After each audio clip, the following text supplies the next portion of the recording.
Wanda Namalu, and good morning from here. Good evening to you there in India, and welcome into our class today. అందరికీ వందనాలండి. మీ అందరికి కూడా శుభ సాయంత్రము లేదా మా దగ్గర నుండి మీకు శుభోదయము. అందరికి కూడా వందనాలు తెలియజేస్తూ ఈ యొక్క తరగతిని ప్రారంభించుకుందాము.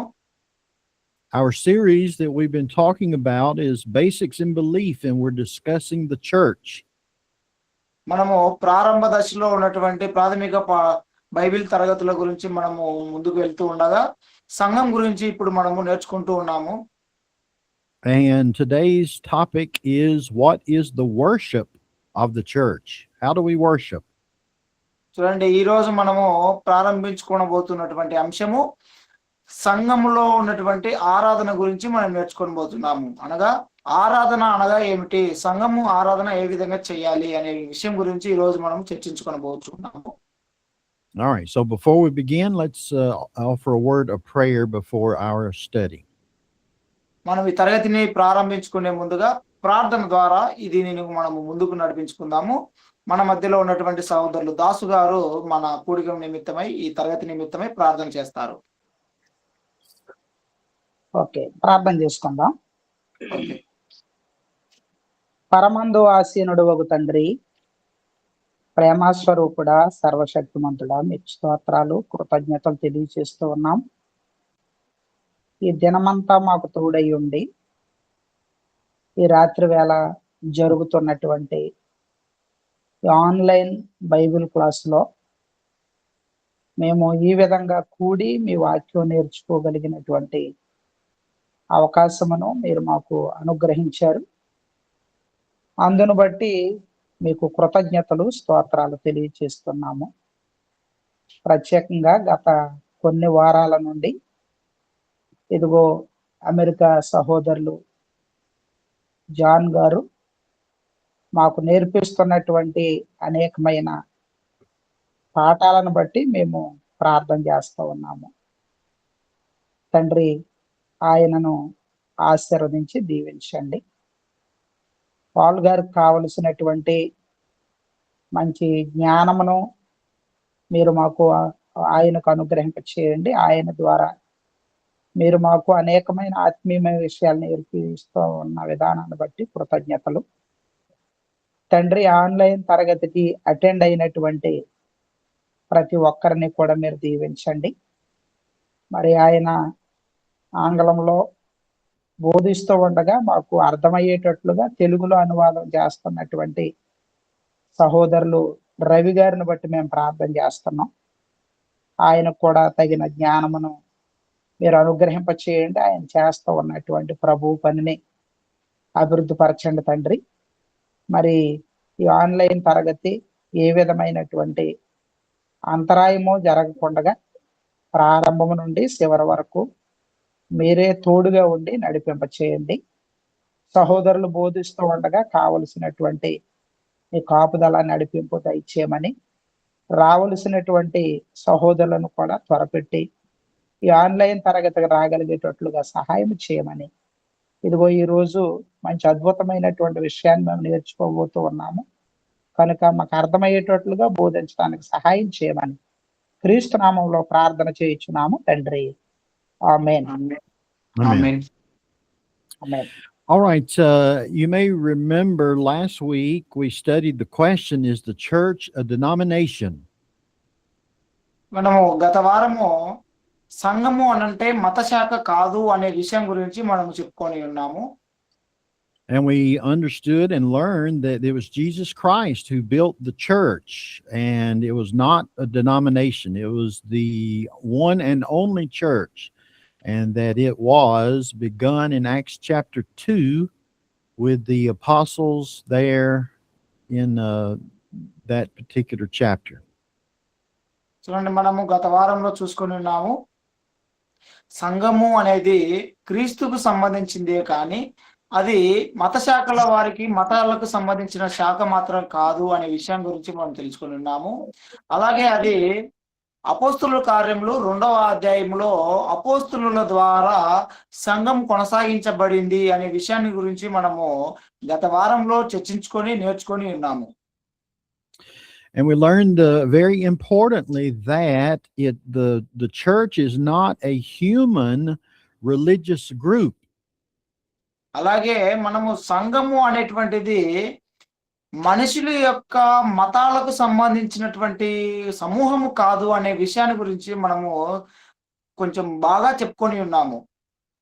We don't have the authority to just start our own church. If Brother Robbie says, well, Robbie says, I want to start a church somewhere, I'm going to call it the Robbie church.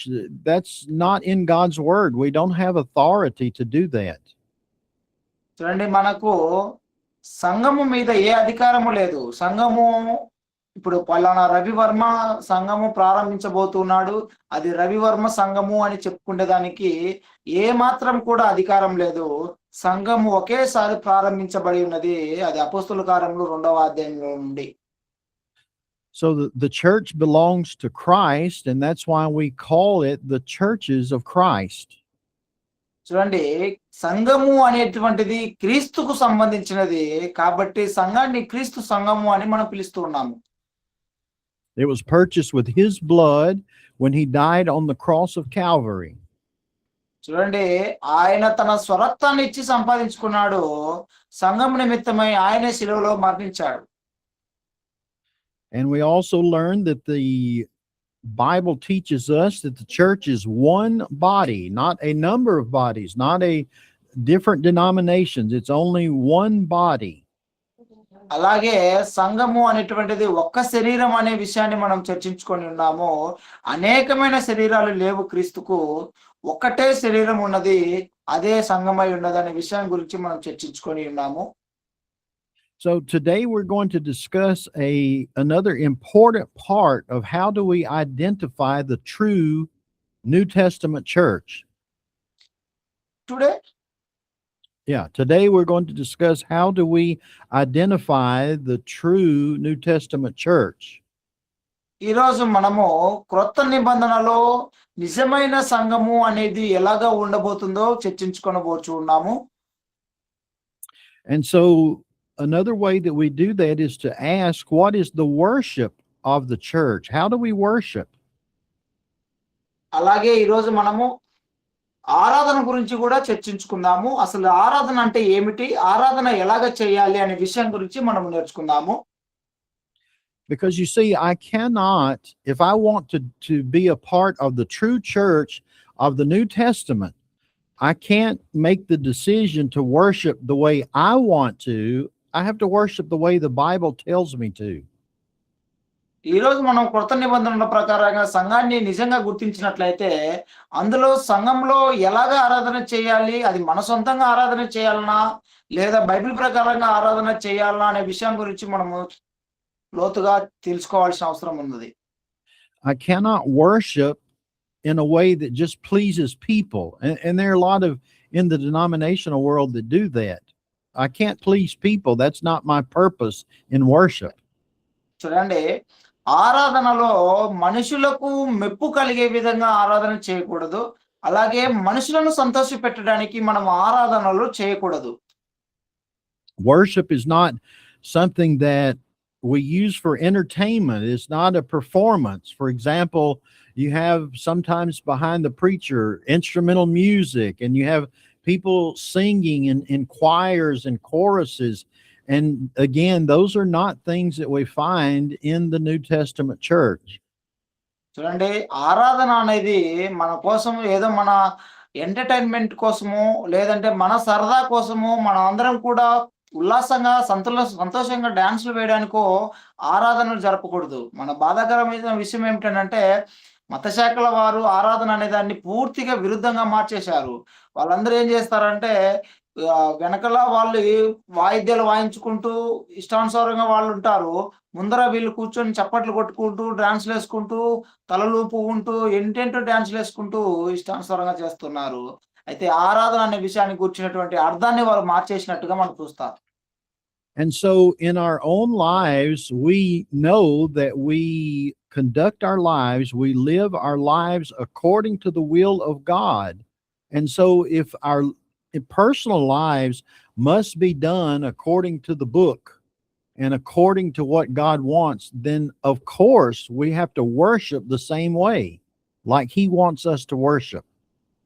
చూడండి, మన జీవితాలలో మనం ఎలాగా జీవించాలి, మన వ్యక్తిగత జీవితాలు దేవుణ్ణి ఎలాగా సంతోషపెట్టాలి అని చెప్పి మనం ఎలాగా నిబద్ధత కలిగి జీవించాలని అనుకుంటామో, అలాగే ఆరాధనలో కూడా దేవునికి ఇష్టంగా జరిపించాలనే ఆలోచన మనలో ఉండాలి. బైబిల్ ప్రకారంగా ఈ పుస్తకంలో చెప్పినట్లుగా మనము ఆరాధనలు జరిపేవారిగా మనం ఉండాలి. All right, let's read our main text for the day, and this is John chapter 4, verses 23 and 24.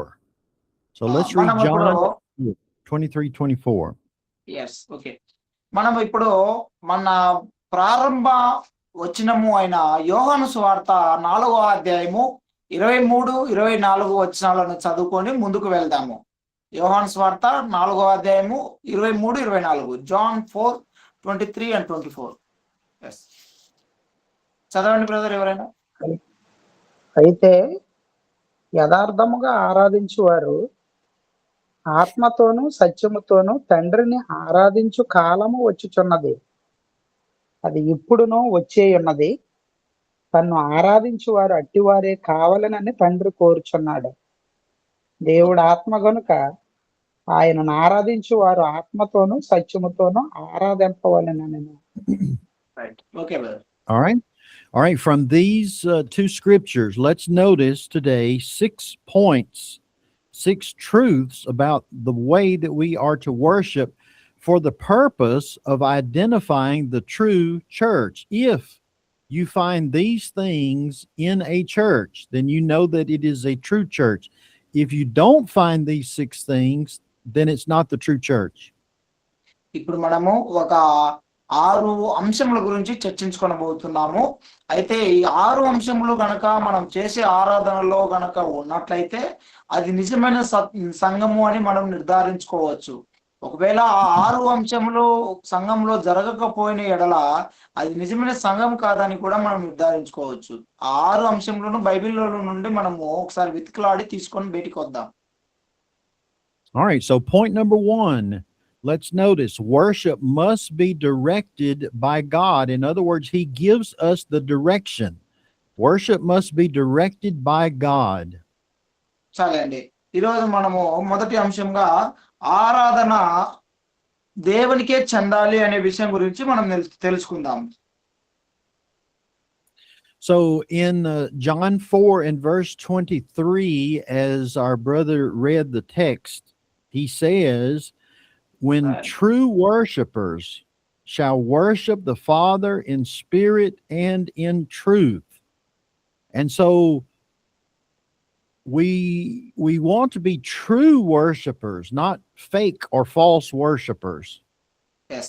Okay, ఇప్పుడు చదువుకున్నటువంటి యోహాను సువార్త 4వ అధ్యాయం 23వ వచనంలో సహోదరులు చదివారు. ఇప్పుడు చదివినటువంటి ఆ వచనాన్ని మనం జాగ్రత్తగా పరిశీలన చేసినట్లయితే అక్కడ చూడండి 23వ వచనంలో ఏమున్నదో. అయితే యథార్థముగా ఆరాధించువారు ఆత్మతోనూ సత్యముతోనూ తండ్రిని ఆరాధించు కాలం వచ్చుచున్నది, ఇది ఇప్పుడును వచ్చే ఉన్నది. తన్ను ఆరాధించువారు వట్టివారే కావాలని తండ్రి కోరుకుంటున్నాడు. ఇప్పుడు తండ్రి ఏమని కోరుకుంటున్నాడు అనే విషయం గురించి మనం చర్చించుకున్నట్లయితే యథార్థంగా ఆరాధించేవారు ఆత్మతో సత్యంతో ఆరాధించాలని దేవుడు కోరుకుంటున్నాడు. ఆయన అంటే దొంగగా ఆరాధించేవారు లేకుంటే ఇష్టానుసారంగా ఫేక్ గా ఉండే వాళ్ళను దేవుడు ఇష్టపడడం లేదనే విషయం మనకు అక్కడ తెలియపరచబడుతుంది. So this tells us that there is a true way to worship, and that worship is not about what man wants. It's not about what I want. It's not about what Brother Ravi wants, but rather it's what God wants. చూడండి, ఇక్కడ దేవుడే కోరుకుంటున్నాడు ఆరాధన. ఇప్పుడు చూడండి, ఇప్పుడు అలాంటి వారే కావాలని దేవుడు కోరుకుంటున్నాడు అన్నప్పుడు ఆరాధన మనుషులకు కోరినదిగా ఉండకూడదు అనే విషయం మనకు అర్థమైంది. ఇప్పుడు సహోదరులు పాల్ గారు కోరుకున్నట్లుగా ఆరాధన ఉండకూడదు, లేదంటే రవి నేను కోరుకున్నట్టుగా ఆరాధన ఉండకూడదు. బ్రదర్స్ ఎవరైనా కూడా సహోదరులు ఈ విధంగా ఆరాధన కోరుకుంటున్నారు కాబట్టి వాళ్ళకి ఇష్టంగా మనం ఆరాధన చేయకూడదు. కేవలము దేవుడు మాత్రమే ఇష్టపడే విధంగా మనం ఆరాధనను జరిపించాలి. And all throughout the Bible, from the Old Testament to the New Testament, God has told his people how they must worship.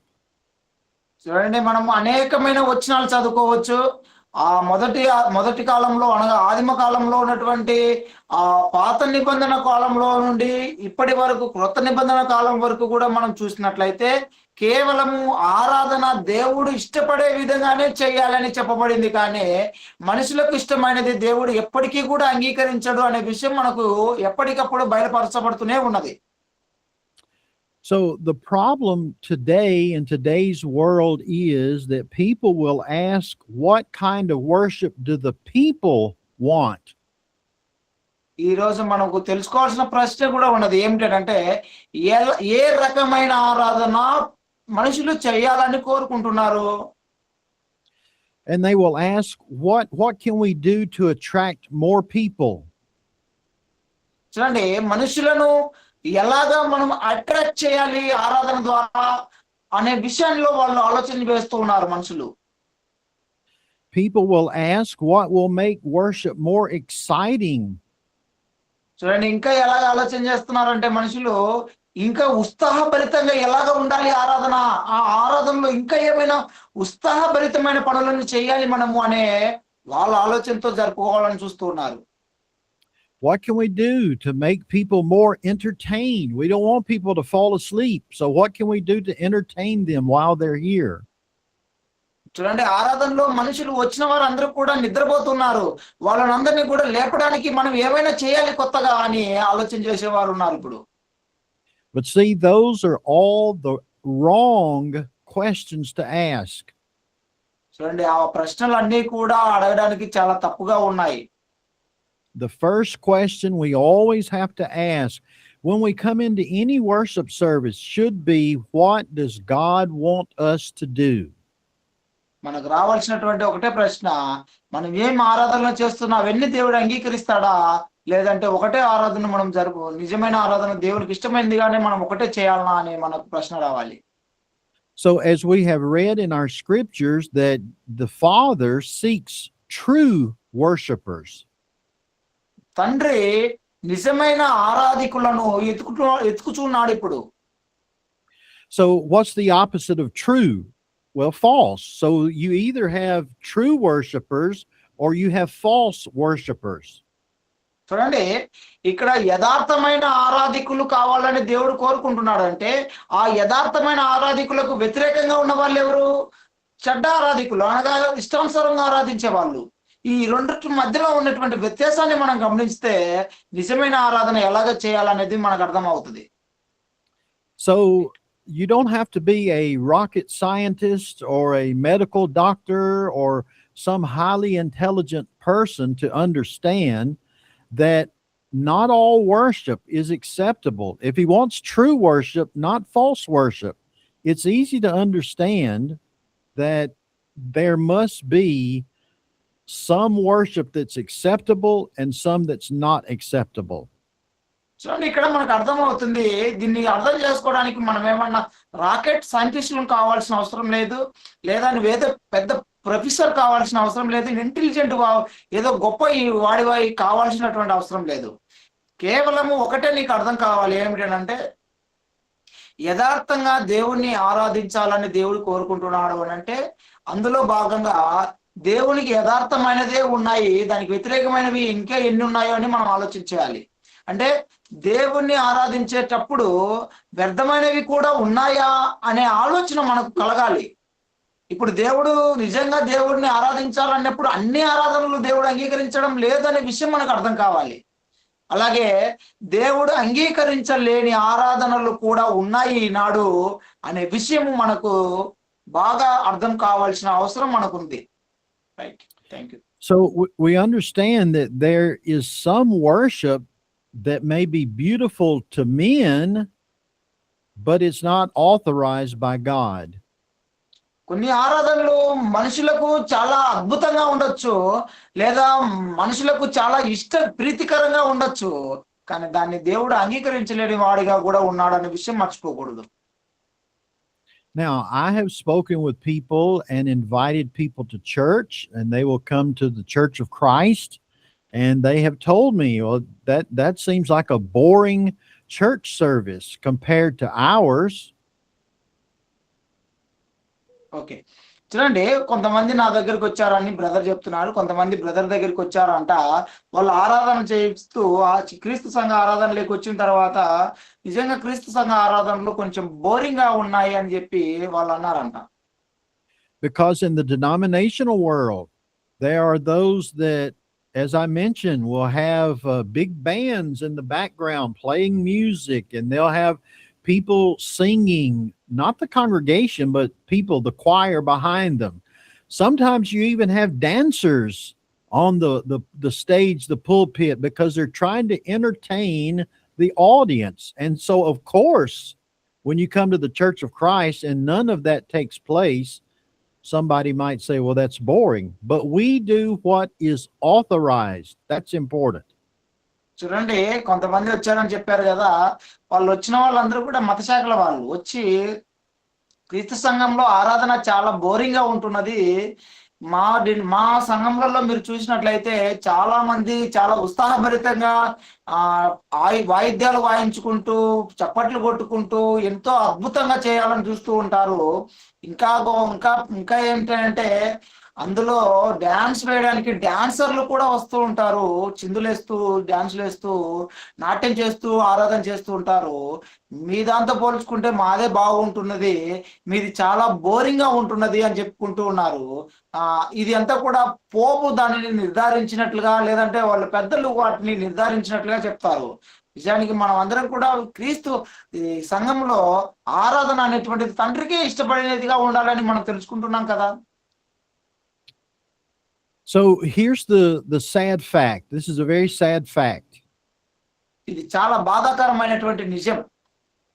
That some people may be sincere about their worship, but if they're not doing it God's way, they are sincerely wrong. కొంతమంది ఆరాధన విషయంలో చాలా sincere గా ఉంటారు. నిజంగా వాళ్ళ sincerity దేవునికి ఇష్టంగా లేకపోయినట్లయితే అదంతా కూడా వ్యర్థమే కదా.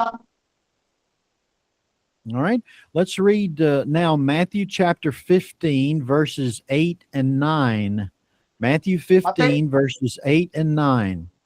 మత్తయి సువార్త 15వ అధ్యాయము 8 నుండి 9 వచనాలు తీసి చదువుదాము.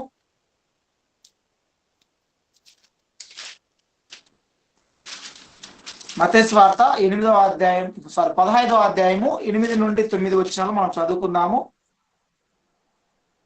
15వ అధ్యాయము. Okay,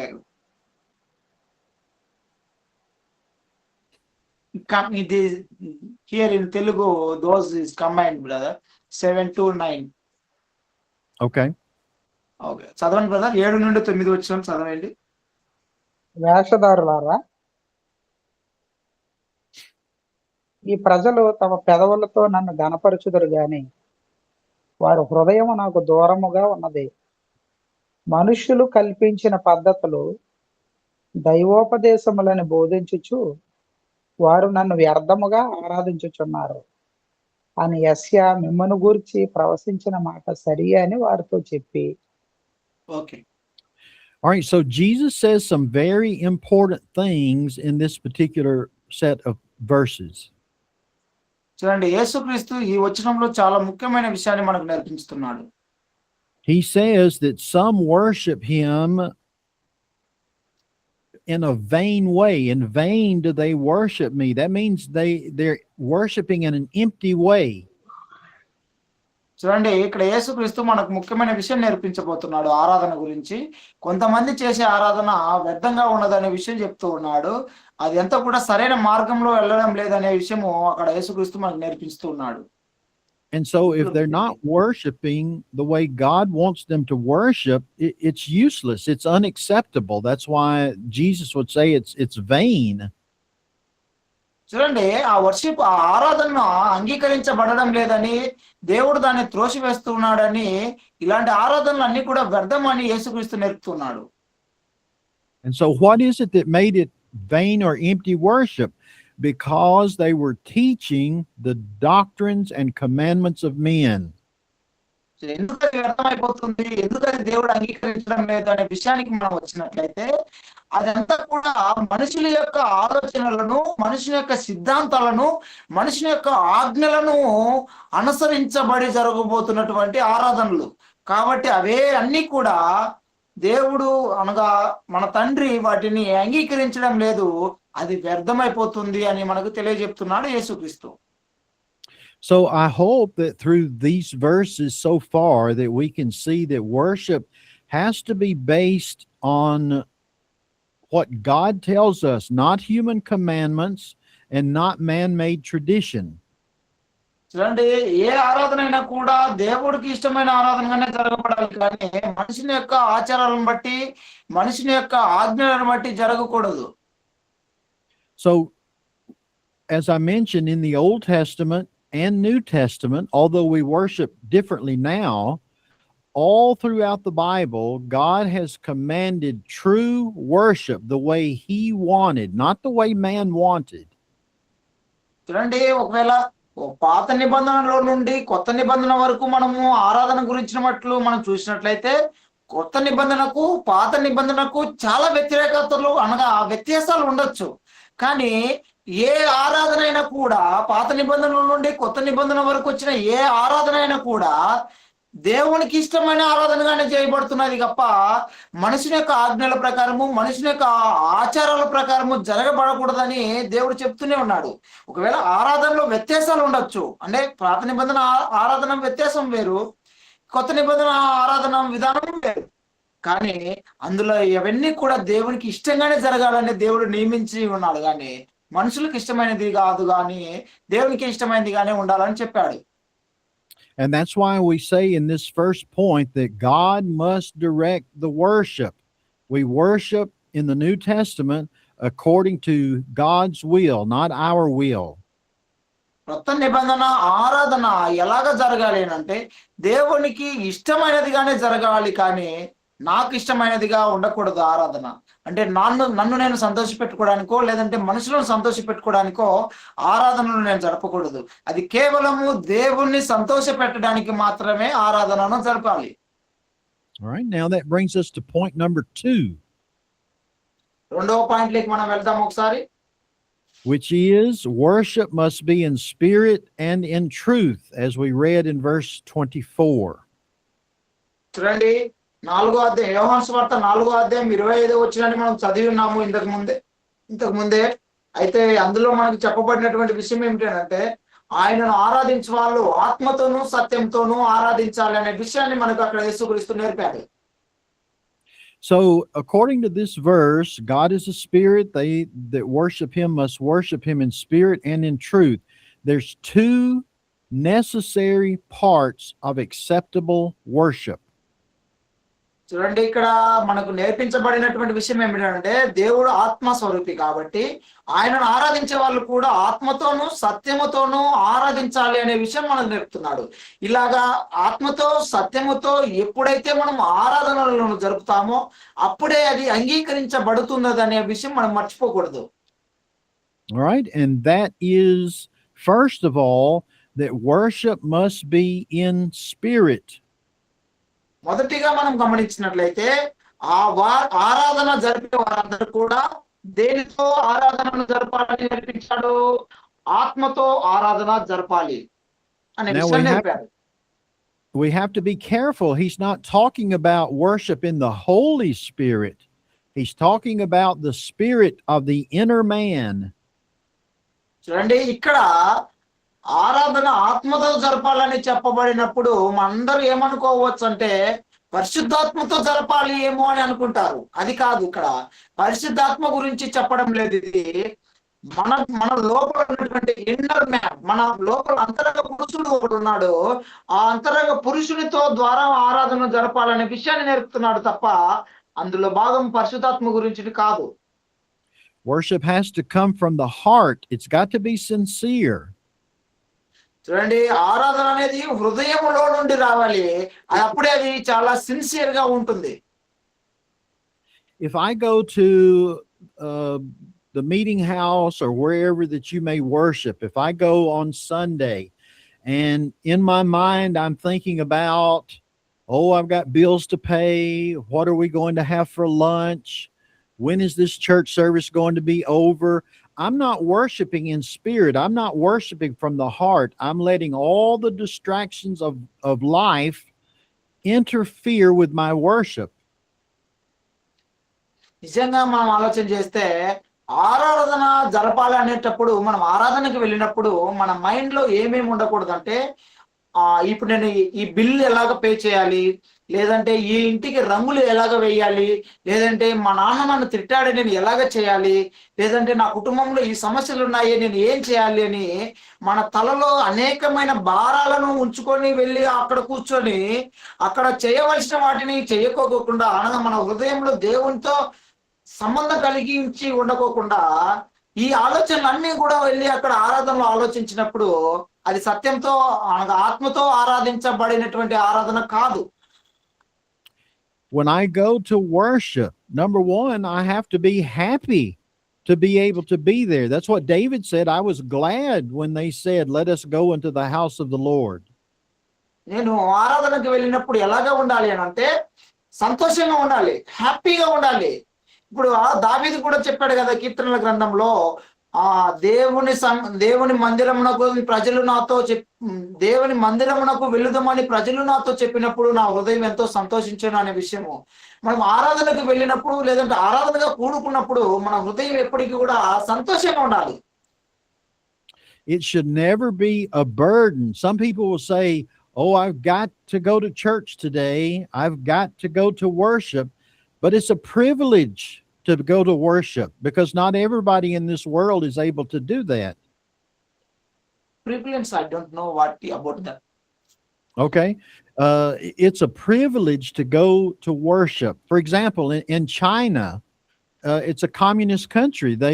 Some don't allow people to gather for church. I'm just talking to you. In your country, Prime Minister Modi, he doesn't like Christians. And so some parts of the country, they don't allow Christians to meet. And so it's a privilege to be able to go to the worship service. We shouldn't ever feel like I've got to go to worship today, like it's a problem or it's trouble for me to go. Okay, thank you. I understand. చూడండి ఏం చెప్తున్నానంటే brother, ఒకవేళ మన ఆరాధనకు వెళ్ళాలి లేదంటే మనం మందిరానికి సంఘంగా కూడుకోవాలి, ఆరాధనకు వెళ్ళి ఆరాధన జరపాలి అని మనము అంతగా ఎలాగైతే మన హృదయంలో సంతోషంగా ఉంటున్నదో అలా ఉన్నప్పుడు మనకు ఎన్ని సమస్యలు ఉన్నప్పటికీ కూడా ఇవన్నీ కూడా వదిలిపెట్టుకొని మనము సంతోషంగా ఆరాధన జరపడానికి మనం వెళ్ళాలి, సంతోషంగా ఆరాధన జరపాలి. Now, I try when I preach not to go overtime, but I know Brother Ravi has seen and I have seen that when we're preaching, that some people that may not want to be there, they'll start squirming in their seats and they're looking at their watch and saying, "Oh, it's time to go. We've got to get out of here." That's not worshiping in spirit. చూడండి, మనం ఒకవేళ ఆరాధన జరిపినప్పుడు మనం ఏదో అందరినీ బలవంతంగా మనం ఆరాధన జరపకూడదు. కొంతమంది ఎలాగా ఉంటారు అంటే ఎప్పుడెప్పుడు అయిపోతుందా అని చెప్పి టైం చూసుకుంటూ ఉంటారు, త్వరగా అయిపోవాలి, ఇంకా అయిపోలేదేంటి అని చెప్పి ఆ ఆలోచన అంతా కూడా తారుమారుగా ఎప్పుడెప్పుడు వెళ్ళిపోదామా అని చెప్పి తిట్టుకుంటూ కూర్చుంటూ ఉంటారు. నిజానికి అలాగా మనం ఆరాధనలోకి వెళ్ళినప్పుడు అది నిజమైన ఆరాధన కాదు, అది ఆత్మతోనూ చేసిన ఆరాధన కానే కాదు. And so we're not there every Sunday just to go through the motions. Okay, I've got to sing. Okay, I've got to pray. Okay, I've got to listen. I'm supposed to be doing those things from the heart. కొంతమంది చెప్పుకుంటారు అంటే నేను వెళ్ళాను ఈరోజు ఆరాధనకు, లేదా నేను వెళ్ళాను ఈరోజు కానుకలు వేశాను, లేదంటే నేను పాటలు పాడాను అని చెప్పుకుంటూ ఉంటారు. ఇలాగా చెప్పుకుంటూ తొందరగా వెళ్ళి విసుక్కునే ఉంటారు అందులో. అలాగ చేస్తూ ఎన్ని వెళ్ళి అక్కడికి వెళ్ళి ఎంత కానుకలు వేసినా ఎంతగా నువ్వు వెళ్ళి పాటలు పాడినా నీ మనసు అలాగ లేనప్పుడు అది వ్యర్థమైన ఆరాధన అవుతుంది కానీ ఆత్మతో చేసిన ఆరాధన కాదు. And so I really ought to want to be there, but when I am there, the sole thing, the only thing I should be thinking about is worshiping God with the proper mindset and with the proper heart.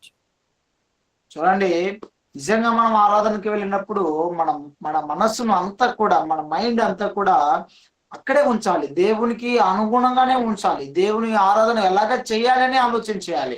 ఈ గజిబిజి లోకంని అంతా కూడా వదిలిపెట్టేయాలి. చక్కగా వెళ్ళి అక్కడ కూర్చొని మన మన mind లో ఏ చెత్త లేకోకుండా సంతోషంగా దేవుణ్ణి సంతోషపెట్టడానికే మనం ఎదురు చూస్తుండాలి. మన హృదయంతో మాత్రము దేవుణ్ణి స్మరించాలనే ఆలోచనతోనే మనం వెళ్ళి అక్కడ కూడుకోవాలి. కానీ ఈ గజిబిజి లోకాన్ని వదిలిపెట్టేసి మనం ముందుకు వెళ్ళాలి. So the scripture tells us that we ought not only worship in spirit, but we also have to worship in truth.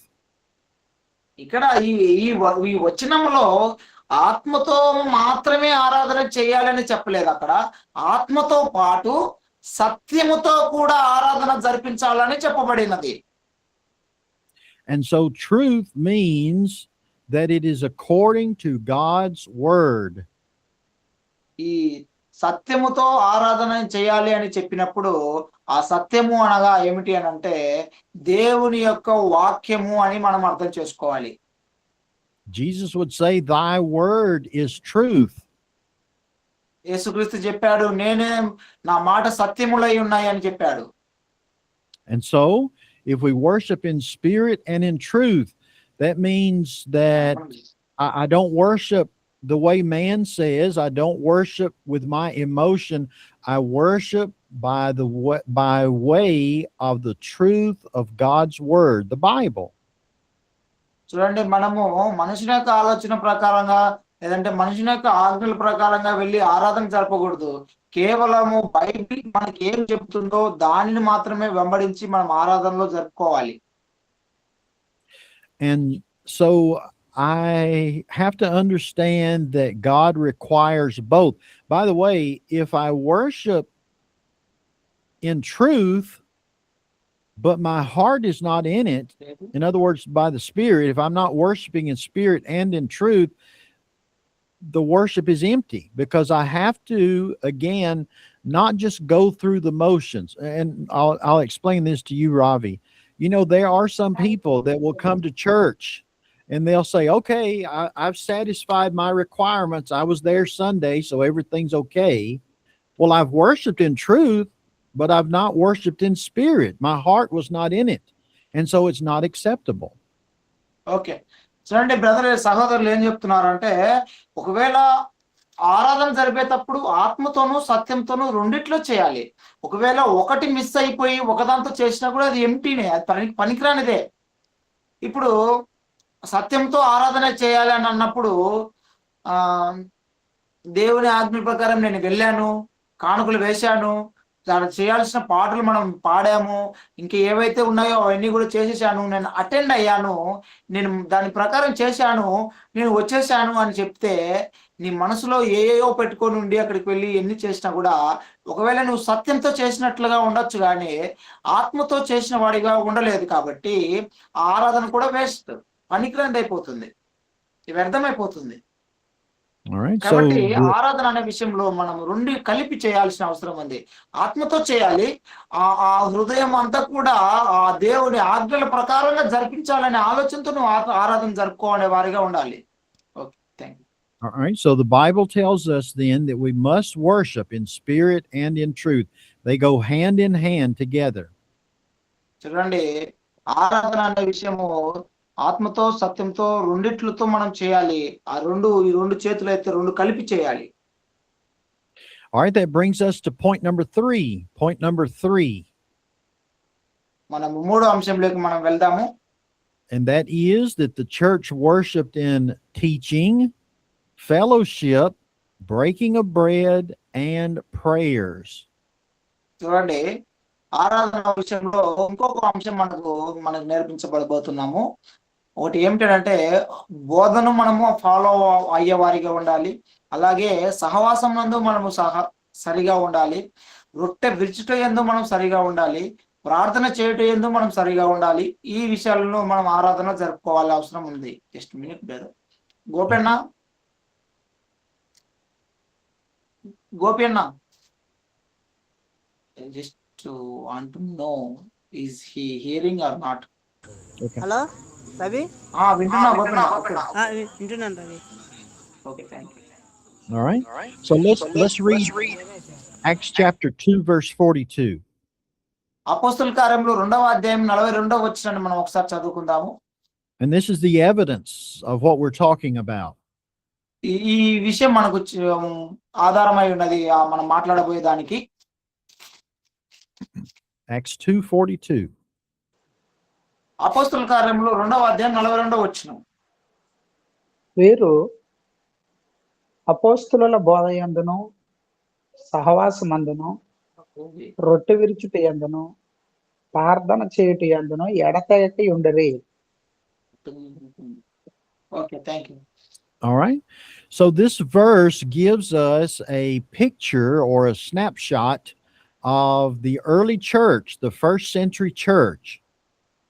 చూడండి, ఈ వచనం మనకు సంఘం ఎలా ఉండాలి అనేటువంటి విషయం మనకు నేర్పుతుంది. స్నాప్చాట్ ఇది ఎలాగ ఉండబోతుంది అంటే ఇది ఒక పిక్చర్ లాగా కనబడబోతుంది మనకు సంఘం ఈ విధంగా ఉన్నది అనే విషయం. And by the way, in the churches of Christ, this is exactly what we try to do. We don't add to what they did in the first century. We don't take away from what they did. We try to worship exactly as they did. Because if we worship as they did, then we have to be right. చూడండి, ఇక్కడ ఉన్నటువంటి వచ్చిన ప్రకారము ఆదిమ క్రైస్తవులు ఎలాగైతే చేశారో వాటిని మనం అనుసరించాలి. అంతకు మించి మనం చేయకూడదు, దానికి తగ్గించి మనం చేయకూడదు. యాజ్ ఇట్ ఈజ్ వాళ్ళు ఎలాగ చేశారో వాళ్ళలాగే మనము సంఘంలో ఆరాధనను జరుపుకోవాలి. All right. So it tells us they continued faithfully. They didn't invent their own way, but they did it the way God wanted them to do. And the church didn't move away from the apostles' teaching. They did exactly what the apostles wanted. చూడండి, ఇక్కడ సంఘము అపోస్తుల యొక్క బోధలో మాత్రమే ఉన్నారు కానీ వాళ్ళు సంఘము చెదిరిపోలేదు. అంటే ఆ బోధని దాటి వెళ్ళడం లేదు, ఆ బోధను కాదని పక్కకి వెళ్ళడం లేదు. కేవలము అపోస్తులు ఎలాగైతే ఆరాధనను జరిపారో అదే ప్రకారం సంఘం అంతా కూడా కొనసాగించబడుతున్నది కానీ దాన్ని దాటి వెళ్ళడం లేదు అక్కడ ఉన్నటువంటి క్రైస్తవులు. All right. So notice that they continued in the apostles' doctrine, not man-made doctrine, not what they wanted to do, but what the apostles taught. That's what they did in the first century church. చూడండి, అక్కడ అపోస్తుల యొక్క బోధలో కొనసాగింది అని చెప్పి సంఘం ఉన్నది అని మాట్లాడబడుతున్నది కానీ మనుషుల యొక్క బోధల ప్రకారం సంఘం కొనసాగించబడి ఉన్నది, లేదంటే మనుషులు ఏ విధంగా అయితే కోరుకున్నారో ఆ విధంగానే చేశారు సంఘములు అన్నట్టుగా అక్కడ మనకు చెప్పబడడం లేదు. కేవలము అపోస్తులు బోధ ఏవైతే బోధించారో ఆ బోధను మాత్రమే సంఘము జరిపించుతూ వస్తుంది, దాటి వెళ్ళడం లేదు అక్కడ బోధ విషయంలో, డాక్ట్రిన్ లో. Okay. So what did they do? They continued in the apostles' doctrine. They continued in fellowship. That's very important too. That's not part of worship, but they fellowshipped one with another. చూడండి, అక్కడ అపోస్తుల బోధ మాత్రమే కాకుండా అపోస్తుల యొక్క సహవాసంలో కూడా వాళ్ళు కలిసే ఉన్నారు. వాళ్ళు విడిపోవడం లేదు, ఒకరికొకరుగా ఎవరు లేకోకుండా వెళ్ళడం లేదు. అందరూ ఐక్యమత్యంగా ఒకరికొకరు సహవాసం కలిగి వారిగా ఉన్నారు అక్కడ. There are some people that will come at the last minute to the worship service. They'll be the last people in the building, and then they'll be the first one out of the building, and they're missing a very key important thing, and that's fellowship. చూడండి, కొంతమంది ఆరాధనకి ఎలాగా వస్తారంటే చివరి నిమిషంలో వస్తూ ఉంటారు ఆరాధనకు, అనగా సమయం ఇంకా అయిపోయింది అన్నప్పుడుగా వస్తూ ఉంటారు. నిజానికి అలాగా రావడం కూడా సహవాసంలో లేనట్టుగానే అర్థము. ఎందుకంటే ఆరాధన విషయంలో వారు ముఖ్యమైనటువంటి విషయాలు మొదటిగా బోధించినప్పుడు ఆ ముఖ్యమైనటువంటి విషయాలను వారు వెనకల వచ్చినప్పుడు వాటిని వాళ్ళు వినలేరు కదా, విని ఉండలేరు కదా. కాబట్టి వారు ఆ సహవాసంలో కూడా వెనకబడినట్లుగానే ఉన్నట్టుగా మనం చూస్తాం. వాళ్ళు ఆత్మీయంగా ఎదగడం చాలా కష్టం అనే విషయం వాళ్ళు అర్థం చేసుకోవాలి. There's some people that will show up early for the worship service and they will stay late. just so they can talk to their brothers and sisters. How are you? How was your day? How's everything? And that's important part of fellowshipping. చూడండి, ఆరాధన విషయంలో కొంతమంది అందరికంటే ముందు వచ్చే వాళ్ళు కూడా ఉంటారు. నిజానికి అలాగే రావడం చాలా మంచిది. ఎందుకంటే ఆరాధన ప్రారంభించేదానికంటే ముందు ఒకరినొకరు విష్ చేసుకుంటారు, పలకరించుకుంటారు కదా. ఎలాగున్నారండి, వందనాలండి, ఎలాగ ఉన్నారండి, ఏం చేశారండి, బాగుందా, ఆరోగ్యం ఎలాగ ఉంది, మీ పరిస్థితులు ఎలా ఉన్నాయని చెప్పి ఒకరికొకరు అక్కడ పరిచయం ఏర్పరచుకుంటున్నారు కదా. కాబట్టి ఆరాధన విషయంలో అందరికంటే ముందుగా రావడము చాలా ప్రాముఖ్యము. And then we notice that they were there in breaking of bread. This is talking about the daily meal. Again, brother. Okay, then it said the Bible says that they were breaking bread together. They were eating together. This is their daily meal, not the Lord's Supper, but the daily meal. Thank you. Okay, ఇక్కడ రొట్టె విరుచుట ఎందు అని ఉన్నది కదా. ఇక్కడ రొట్టె విరుచుట ఎందు అని అన్నప్పుడు ఇది దేని గురించి చెప్పబడుతుంది అంటే వారు తినే తిండి గురించి, ఆహారం గురించి చెప్పబడుతుంది. అంటే ఇప్పుడు లార్డ్ సప్పర్ రొట్టె విరుచటం గురించి కాదు, అది కేవలం వారు తినే దాని గురించి చెప్పబడుతున్నటువంటి విషయము. వారందరూ కూడా కలిసి ఒకరికొకరు కూర్చొని వాళ్ళంతా కూడా గ్యాదర్ అయ్యి వాళ్ళు ఫుడ్ తింటున్నారు. There's some people that teach even in the church, oh no, you cannot eat at the church building. You cannot eat together like that. But yet that's what they did in the first century. కొంతమంది అనుకుంటారు ఆరాధన క్రమంలో మనం భోజనాలు చేయకూడదు, సంఘంలో కూడుకున్నప్పుడు church building లో మనము భోజనం చేయకూడదు అని చెప్పుకుంటూ ఉంటారు. I went to a church where we would have a fellowship meal after church. Everybody would eat after the church service. Brother Paul గారు ఇంతకు ముందు ఒక సంఘంకు వెళ్ళేవారు, అనగా ఆయన స్థానికంగా కాకుండా ఇంకో కొంత ముందుకు వెళ్ళేవారు అంట.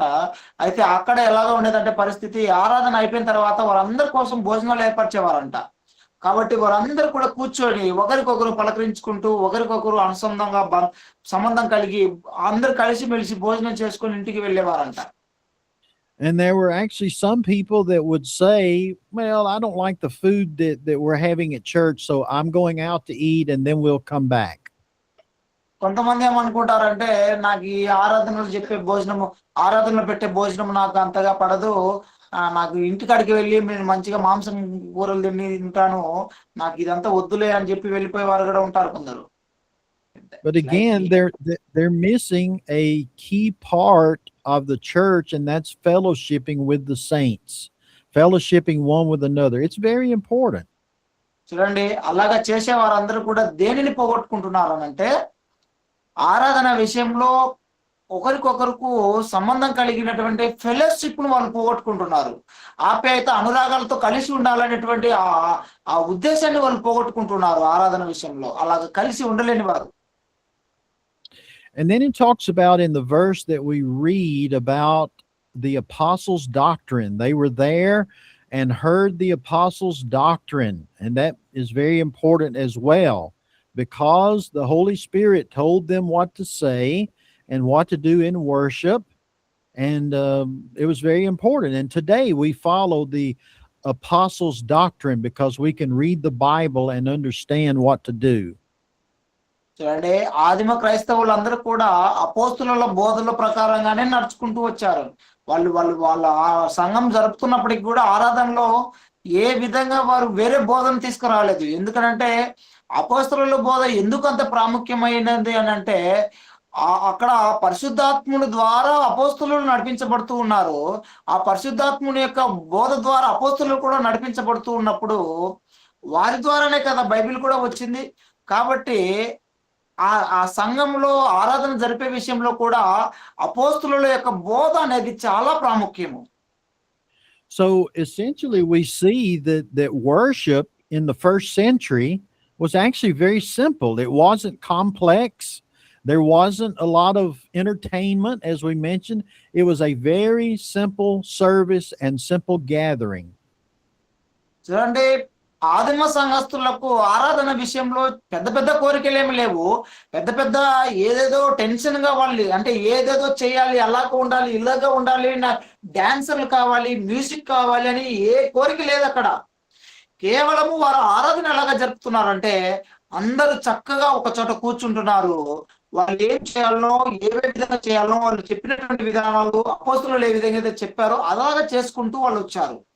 అది చేస్తూ వచ్చారే తప్ప హంగామగా చేయలేదు అక్కడ ఆరాధనలు ఏవి కూడా. In today's worship service, we consider that there are 5 acts of worship, 5 things that we do in the worship service. మనం ఇప్పుడు సంఘం ఆరాధనలో 5 ముఖ్యమైన విషయాలు ఈనాడు చేస్తాము అనే విషయాన్ని గురించి నేర్చుకొని పోతున్నాము. We teach or preach. That's part of every single worship service in the churches of Christ. We teach. Some people have Bible classes. And of course, we have the main worship where we hear the preacher. చూడండి, ఏ ఆరాధనలోనైనా ఏ Bible తరగతిలోనైనా మనం చేసేటువంటి ప్రాముఖ్యమైన పని ఏమిటి అన్నదంటే వాక్యం ప్రకటించడం. And then, of course, we sing. That's another part of the 5 acts of worship. We gather there to sing praises to God Almighty. చూడండి, ఆ దేవుని యొక్క ఉన్నతమైన నామాన్ని మనం కనపరచడానికి మనం నోటి ద్వారా కూడా పాటలు పాడాల్సినటువంటి అవసరం ఉన్నది.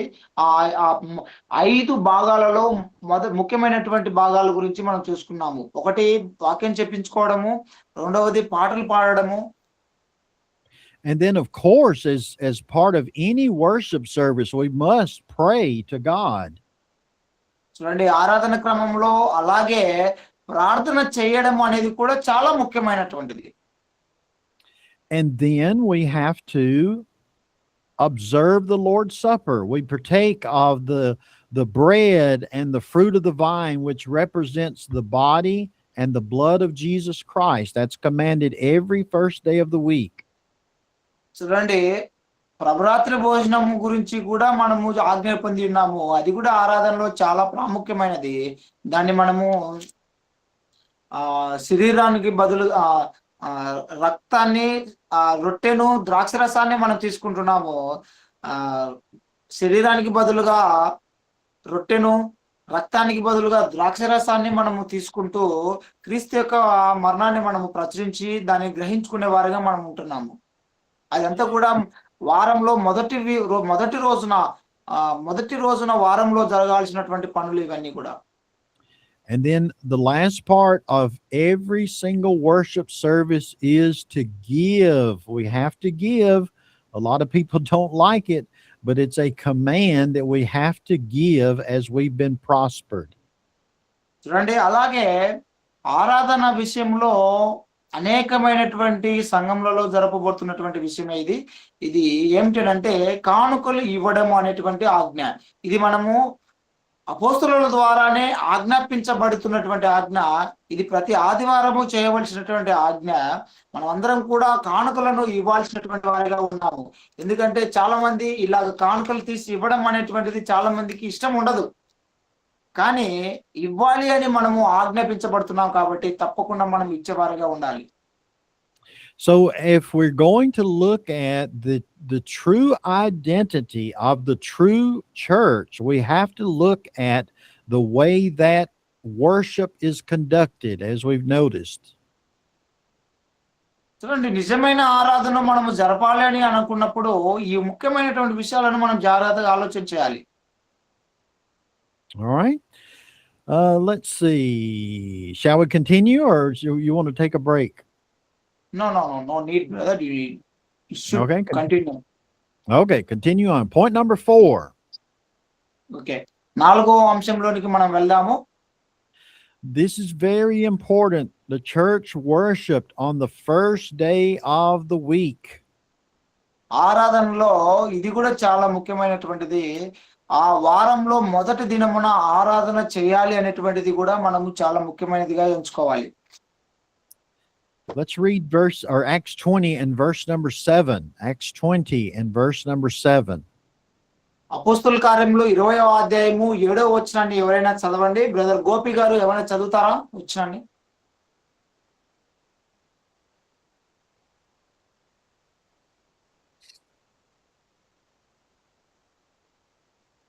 Acts 20 and verse 7. అపోస్తుల కార్యములు 20వ అధ్యాయము 7వ వచనాన్ని ఒకసారి ఎవరైనా చదవండి, బ్రదర్ దాసు గారైనా ఎవరైనా. ఆదివారమున మేము రొట్టె విరుచుటకు కూడినప్పుడు పౌలు మరనాడు వెలనై ఉండి వారితో ప్రసంగించుచు అర్ధరాత్రి వరకు విస్తరించి మాట్లాడుచుండెను. All right. Okay. So we notice that in this passage that they came together on the first day of the week, not Saturday. Some people say, well, it's the Christian Sabbath. Sunday's not the Christian Sabbath. Sabbath means Saturday. They came to worship on Sunday, the first day of the week, period. చూడండి, ఇక్కడ ఆరాధన జరిపే విషయంలో వారంలో మొదటి దినమున వారు కూడినట్టుగా మనం చూస్తున్నాం. సండే అని ఉంది అక్కడ, ఆదివారం అని ఉన్నది అక్కడ.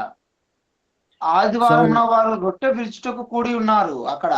అంతే, చాలా మంది ఏమనుకుంటారంటే శనివారం పూట సబ్బాత్ చేద్దాము అని చెప్పి శనివారం పూట చేస్తూ ఉంటారు. నిజానికి సబ్బాత్ అనేటువంటిది శనివారమే ఉండొచ్చు, కానీ ఆరాధన అనేటువంటి మాత్రము ఆదివారంలో జరపాలనే విషయం మన కొత్త నిబంధనలో ఉన్నది. So we see that the Apostle Paul preached unto them, and then they broke bread, and there's a reference there to the Lord's Supper. చూడండి, అక్కడ అపోస్తుల కార్యం 20వ అధ్యాయం 7వ వచనంలో అపోస్తులుడైన పౌలు చెప్తూ ఉన్నాడు, ఇదిగో ఆదివారం మేము రొట్టె విరుచుటకు కూడి ఉన్నాము అనే విషయాన్ని అక్కడ మనకు తెలియపరుస్తున్నాడు. Is there breaking of bread there, right? Yes. Is this gathering and eat some food or another one? Yeah. Well,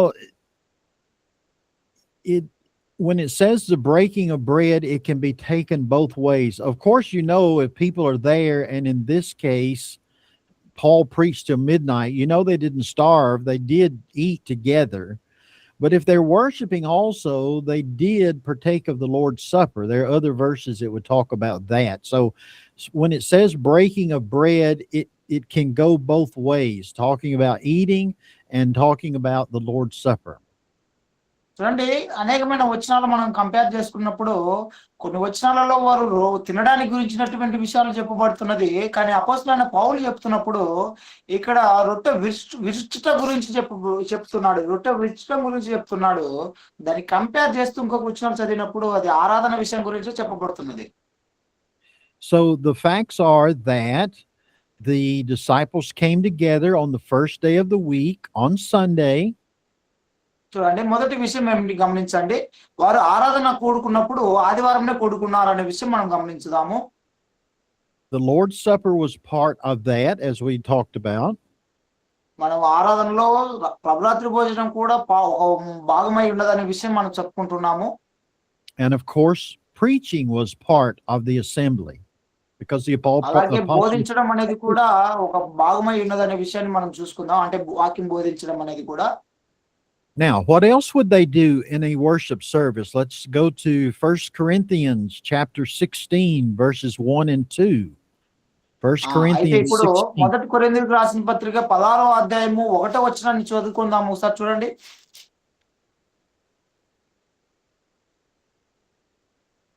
మొదటి కొరింథీయులకు రాసిన పత్రిక 16వ అధ్యాయం మనం ఒకసారి చదువుకుందాము. పరిశుద్ధుల కొరకైన కానుక విషయం అయితే నేను గలతీయ సంఘములకు నియమించిన ప్రకారము మీరును చేయండి. నేను వచ్చినప్పుడు చందా పోగు చేయకుండా ప్రతి ఆదివారమున మీలో ప్రతి వాడును తాను వర్ధిల్లిన కొలది తన యొద్ద కొంత సొమ్ము నిల్వ చేయవలెను. Right. All right. So on the first day of the week, this points to, as we talked about, giving. A collection was taken up. చూడండి, ఇక్కడ మొదటి వారంలో మొదటి దినమున వారు చందాలు పోగు చేసినట్టుగా మనం చూపిస్తున్నాడు. వారంలో మొదటి దినమునే వారు అక్కడ కానుకలను ఎత్తుకుంటున్నారు, కానుకలను పోగు చేసుకుంటున్నారు వాళ్ళు. So the important part is that it says here very plainly that this collection was taken on the first day of the week. That was the worship day for the Christians. చూడండి, అక్కడ వాళ్ళు కానుకలను పోగు చేసేటువంటి విషయము మొదటి దినముననే చేస్తున్నారు వారంలో అనే విషయం మనకు వెల్లడి అవుతుంది. So that day was not just chosen randomly. And again, I can't say, well, the Jews worshiped on Saturday and so we should worship on Saturday. That's not what the New Testament says. They plainly came together on the first day of the week. నిజానికి అక్కడ అందరూ కూడా gather అవుతున్నారు అనే విషయం మర్చిపోకండి మీరు. వారు ఆ వారంలో మొదటి దినమున అక్కడ గ్యాదర్ అయినప్పుడే కదా అక్కడ కానుకలను పోగు చేయాల్సింది. అయితే పాత నిబంధన ప్రకారంగా యూదులు గ్యాదర్ అయ్యే రోజు సాటర్డే, శనివారం. అయితే శనివారమున గ్యాదర్ అవుతున్నప్పుడు శనివారంలో కానుకలు ఎత్తచ్చు కదా. అంటే దాని అర్థము, దానికి ప్రతీకగా కృత నిబంధనలో ఉన్నటువంటి సంఘస్థులు ఏం చేస్తున్నారు అని అర్థమవుతుంది. అంటే వాళ్ళందరూ కూడా ఆదివారం గ్యాదర్ అవుతున్నారు అనే విషయం మనకు తెలియపరచబడుతుంది. So it's very easy to see a pattern that is established. చూడండి, అక్కడ ఈజీగా మనం ఆ విధానాలను మనం అర్థం చేసుకోవచ్చు, వాళ్ళు చేసినటువంటి పనులను. So they came on the first day of the week, they broke bread, they preached, and they gave. చూడండి, అక్కడ వాళ్ళు వారంలో మొదటి దినమునే వాళ్ళందరూ కూడా కూడుకున్నారు. వారందరూ కూడా ఒకటే ఆదివారం మాత్రమే వాళ్ళు వాక్యాన్ని బోధిస్తున్నారు. అదే దినమున పాటలు పాడుతున్నారు. అదే దినమున వారు కానుకలు ఎత్తుతున్నారు. అదే దినమున వారు ప్రభరాత్రి భోజనాన్ని కూడా చేస్తూ ఉన్నారు. And if I'm attending a so-called church and it doesn't involve those 5 elements, for example, there are some in the denominational world that do not partake of the Lord's Supper every first day of the week. They do it once a month. They do it only on special occasions, Easter or Christmas. If I'm attending a church like that, I'm not following the New Testament pattern. చూడండి, నేను కొన్ని సంఘాలకు వెళ్ళాను. అయితే అక్కడ వాళ్ళు ఏం చేసేవాళ్ళు అంటే వాళ్ళు సంఘాలు అన్నప్పుడు సో కాల్డ్, వాళ్ళు నిజమైన వాళ్ళు కాదు, కొంతమంది పేరుకు మాత్రమే సంఘాలను చెప్పుకునేటువంటి వారి దగ్గరికి నేను వెళ్ళి చూసినప్పుడు వాళ్ళు ఎలాగ చేస్తున్నారంటే ఆరాధన విషయంలో గుడ్ ఫ్రైడేకు ప్రభురాత్రి భోజనాన్ని తీసుకునే వాళ్ళుగా ఉన్నారు. లేదంటే పండగలకు ఎప్పుడైనా వాళ్ళు లార్డ్ సప్పర్ను తీసుకునే వాళ్ళుగా ఉన్నారు. ఇంకా ఎప్పుడైనా వాళ్ళకి ఇష్టం వచ్చినప్పుడు వాళ్ళు అలాగా చేసేవారుగా ఉంటున్నారు. నిజానికి అదంతా కూడా బైబిల్కు విరుద్ధంగానే ఉండబోతుంది కొత్త నిబంధన చట్ట ప్రకారం.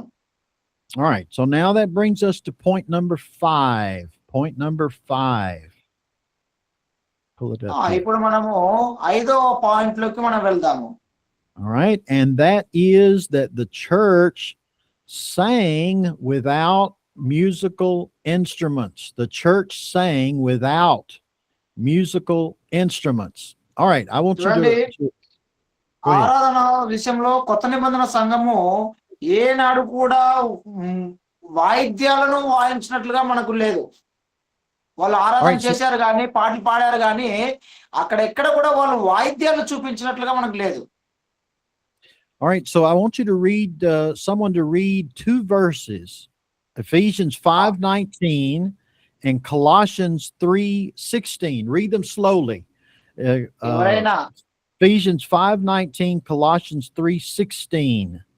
And ఎవరైనా చదవండి. కొలస్సీలకు రాసిన పత్రిక, ఫస్ట్ ఎఫెసీయులకు రాసిన పత్రిక 5:19, తర్వాత కొలస్సీలకు రాసిన పత్రిక 3:16. ఒకసారి చదవండి. ఎవరైనా క్లియర్ గా చదవండి, నిదానంగా చదవండి. All right, so I'm going to be away from the camera for just a second. So read those 2 verses and then I'll be back. Okay. చదవండి బ్రదర్, ఎవరైనా ఆ వచనాలను. ఎఫెసీయులకు రాసిన పత్రిక 5వ అధ్యాయం 19వ వచనం చదవండి. ఆ తర్వాత కొలస్సీలకు రాసిన పత్రిక 3:16 వచనాలను నిదానంగా చదవండి. ఎవరైనా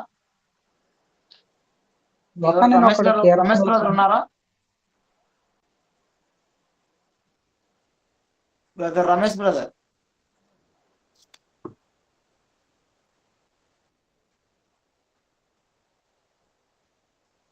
సరే బ్రదర్, మీరే చదవండి బ్రదర్ దాసు గారు.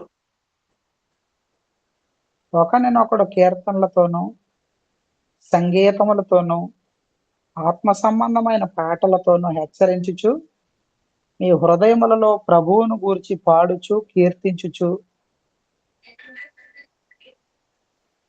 తర్వాత కొలస్సీలకు రాసిన పత్రిక కూడా చూసుకుందాము.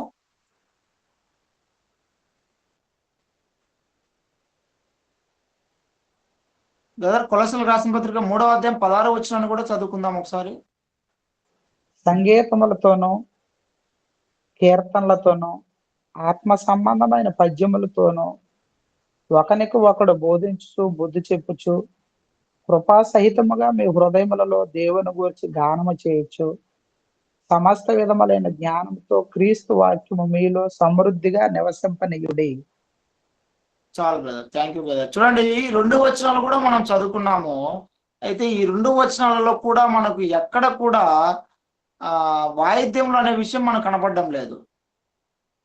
గమనించండి, కొలస్సీలకు రాసిన పత్రిక 3వ అధ్యాయము 16వ వచనం. మీకు నా స్క్రీన్ కనబడుతుందా బ్రదర్? వచనాలు, బైబిల్ వచనాలు.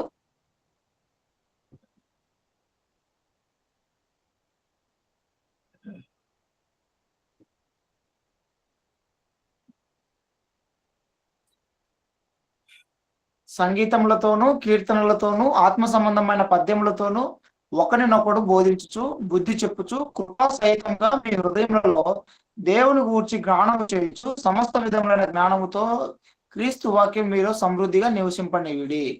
ఇక్కడ ఎక్కడ కూడా మనకు కనబడడం లేదు ఈ వాయిద్యాల విషయాల గురించి. కానీ కొంతమంది okay complete okay Okay. Done brother. Yeah. So this is a very important thing to understand, because in today's world, people do not follow these scriptures as they are written. చూడండి, ఇది చాలా ముఖ్యమైనటువంటి విషయం. ఇది ఆరాధన విషయంలో ఇక్కడ ఉన్నటువంటి లోకంలో ఉన్నటువంటి సంఘం ఎలాగ చేయబడుతున్నది అంటే ఇష్టానుసారంగా చేస్తున్నారు. అయితే ఏ వాయిద్యములు కూడా అక్కడ తీసుకుని వచ్చి ఆరాధన జరపలేదనే విషయం మనకు బైబిల్లో తేటపరచబడుతున్నది, అంటే కొత్త నిబంధన కాలంలో. Okay. So in Ephesians 5:19 it says, speaking to one another, speaking to yourselves in psalms, hymns, and spiritual songs. That's what they had available to them. Today we sing out of a songbook, songs that are used for worship. But the important thing is it says speaking or singing. చూడండి, ఎఫెసీయులకు రాసిన పత్రిక 5వ అధ్యాయం 19వ వచనంలో అక్కడ ఏమని చెప్పబడుతున్నది అంటే ప్రభువును స్తుతించుతూ హృదయంతో రాగాలాపన చేయాలని సంఘానికి బోధించబడుతుంది. అంటే చక్కగా మీ హృదయానుసారంగా నీ నోట్లో నుండి దేవుణ్ణి స్తుతించండి అని చెప్పి ఆ కాలంలో అపోస్తుల ద్వారా హెచ్చరించబడుతూ ఉన్నది. అంటే ఇప్పుడంటే మనం బుక్కులు తయారు చేసుకున్నాం, పుస్తకాలుగా పాటలన్నీ అందులో ఇమిడ్చి మనం చదువుకుంటున్నాం. కానీ అక్కడ అలాగేం లేదు. వాళ్ళకి నోటికి ఏది వస్తే సంతోషంగా వాటిని పాడుకుంటూ ఉండేవాళ్ళు అక్కడ. So the one thing that sets the churches of Christ apart from others is that we do not use pianos, organs, bands, and things like that. We only sing from the heart. And the reason is because of these verses. We are to sing and make melody in our heart. చూడండి, ఇక్కడ చెప్పబడుతున్నటువంటి విషయం క్రీస్తు సంఘం కూడా గమనించాల్సిన అవసరం ఉంది. ఇక్కడ ఏం చేయబడుతున్నదంటే హృదయంలో నింపుకొని రాగాలాపన చేయాలని చెప్పబడుతుంది సంఘానికి. అంతేగాని లేదంటే పియానో తీసుకుని వచ్చి వాయించుదాము, లేదంటే ఇంకొకటి వస్తువు తీసుకుని వచ్చి వాయించుదాము అని చెప్పడం లేదు ఇక్కడ సంఘానికి. హృదయంలో సంతోషంగా దేవుడిని స్తుతించాలి మన గొంతు ద్వారా అని చెప్పబడుతున్నది తప్ప ఇంకే విధమైనది చెప్పడం లేదు అక్కడ. All right. So some would say, well, what does it matter? Why can't we do those things? And it's because we don't have the biblical authority to do so. When the Bible says make melody in your heart, it doesn't give any other option. చూడండి, కొంతమంది అడుగుతారు ఎందుకు మనము వాయిద్యాలు వాయించకూడదు, మళ్ళా ఏమైతుంది వాయిద్యాలు వాయించితే అని అంటే మనకు తెలియాల్సినటువంటి విషయం ఏమిటి అని అంటే మనకు అటువంటి ఆజ్ఞనే లేదు.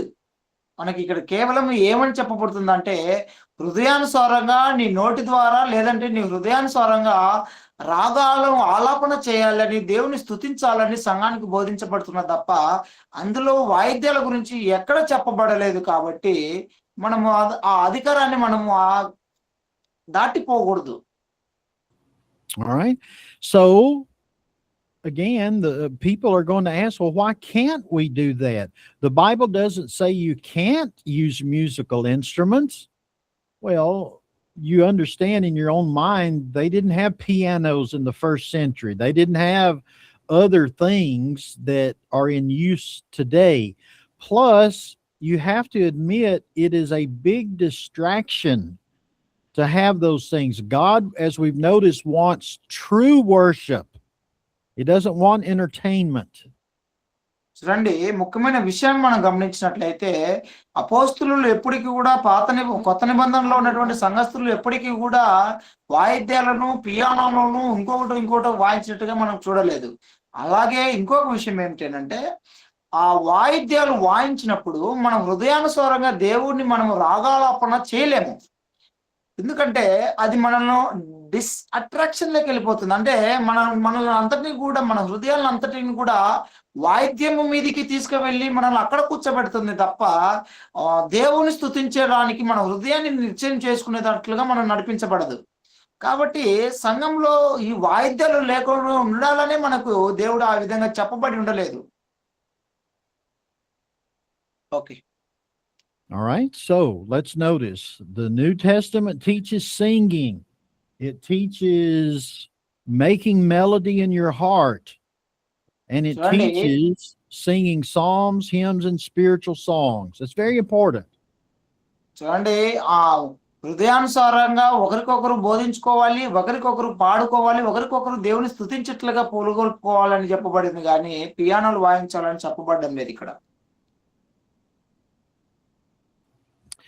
So also, there's again no authorization for musical instruments. And people will ask, what's wrong with it? Well, the question is always going to be, or the answer rather will be, we have to go back to the first century. If I want to do and worship like the church should worship, I always look at the Christians in the first century.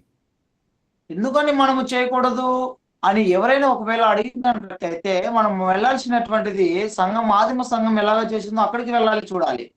అక్కడికి వెళ్ళి మనం చూసినట్లయితే అక్కడ ఎవరు కూడా వాటిని ఉపయోగించలేదు. వాళ్ళు చక్కగా సంబంధంగా హృదయానుసారంగా దేవుణ్ణి రాగాలోపన చేయాలని చెప్పబడి ఉన్నదే గాని అక్కడెక్కడ కూడా వాయిద్యాలను వాయించినట్లుగా మనకు చూపబడలేదు. కాబట్టి ఎవరైనా ప్రశ్నను అడగాలనుకునే దానికంటే ముందు వాళ్ళు వెళ్ళి చూడాలి ఫస్ట్ అక్కడ ఏమైనా చేశారా ఆ విధంగా అని.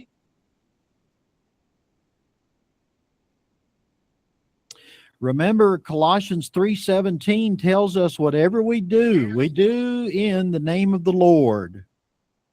చూడండి, అక్కడ కొలస్సీలకు రాసిన పత్రిక 3:17లో వచ్చినట్లు మనకు చెప్తుంది, మనందరం కూడా క్రీస్తు నామమున ఇవన్నీ కూడా చేయాలి.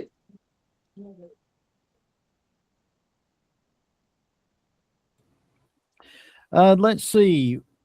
When we sing with melody in our heart. And we use that to teach and admonish. Again, if I have background music, musical instruments, those things are distracting more than helping. చూడండి, ఆ వాయిద్యాలు మనం వాయించుతున్నప్పుడు అవి మనకు సహాయము చేసే దానికంటే ఎక్కువగా మనను ఆ పరధ్యానంలోనికి తీసుకుని వెళ్ళేది ఎక్కువగా ఉంటుంది. అంటే వాయిద్యానంలోనికే మనం వెళ్ళిపోయి వాటి మీదనే మన హృదయాలను పెట్టుకునే దానికి మనము అటు వెళ్ళిపోతున్నాం. మనం హృదయానుసారంగా దేవుణ్ణి ఆరాధించాలి అని అన్నప్పుడు ఈ వాయిద్యము మనల్ని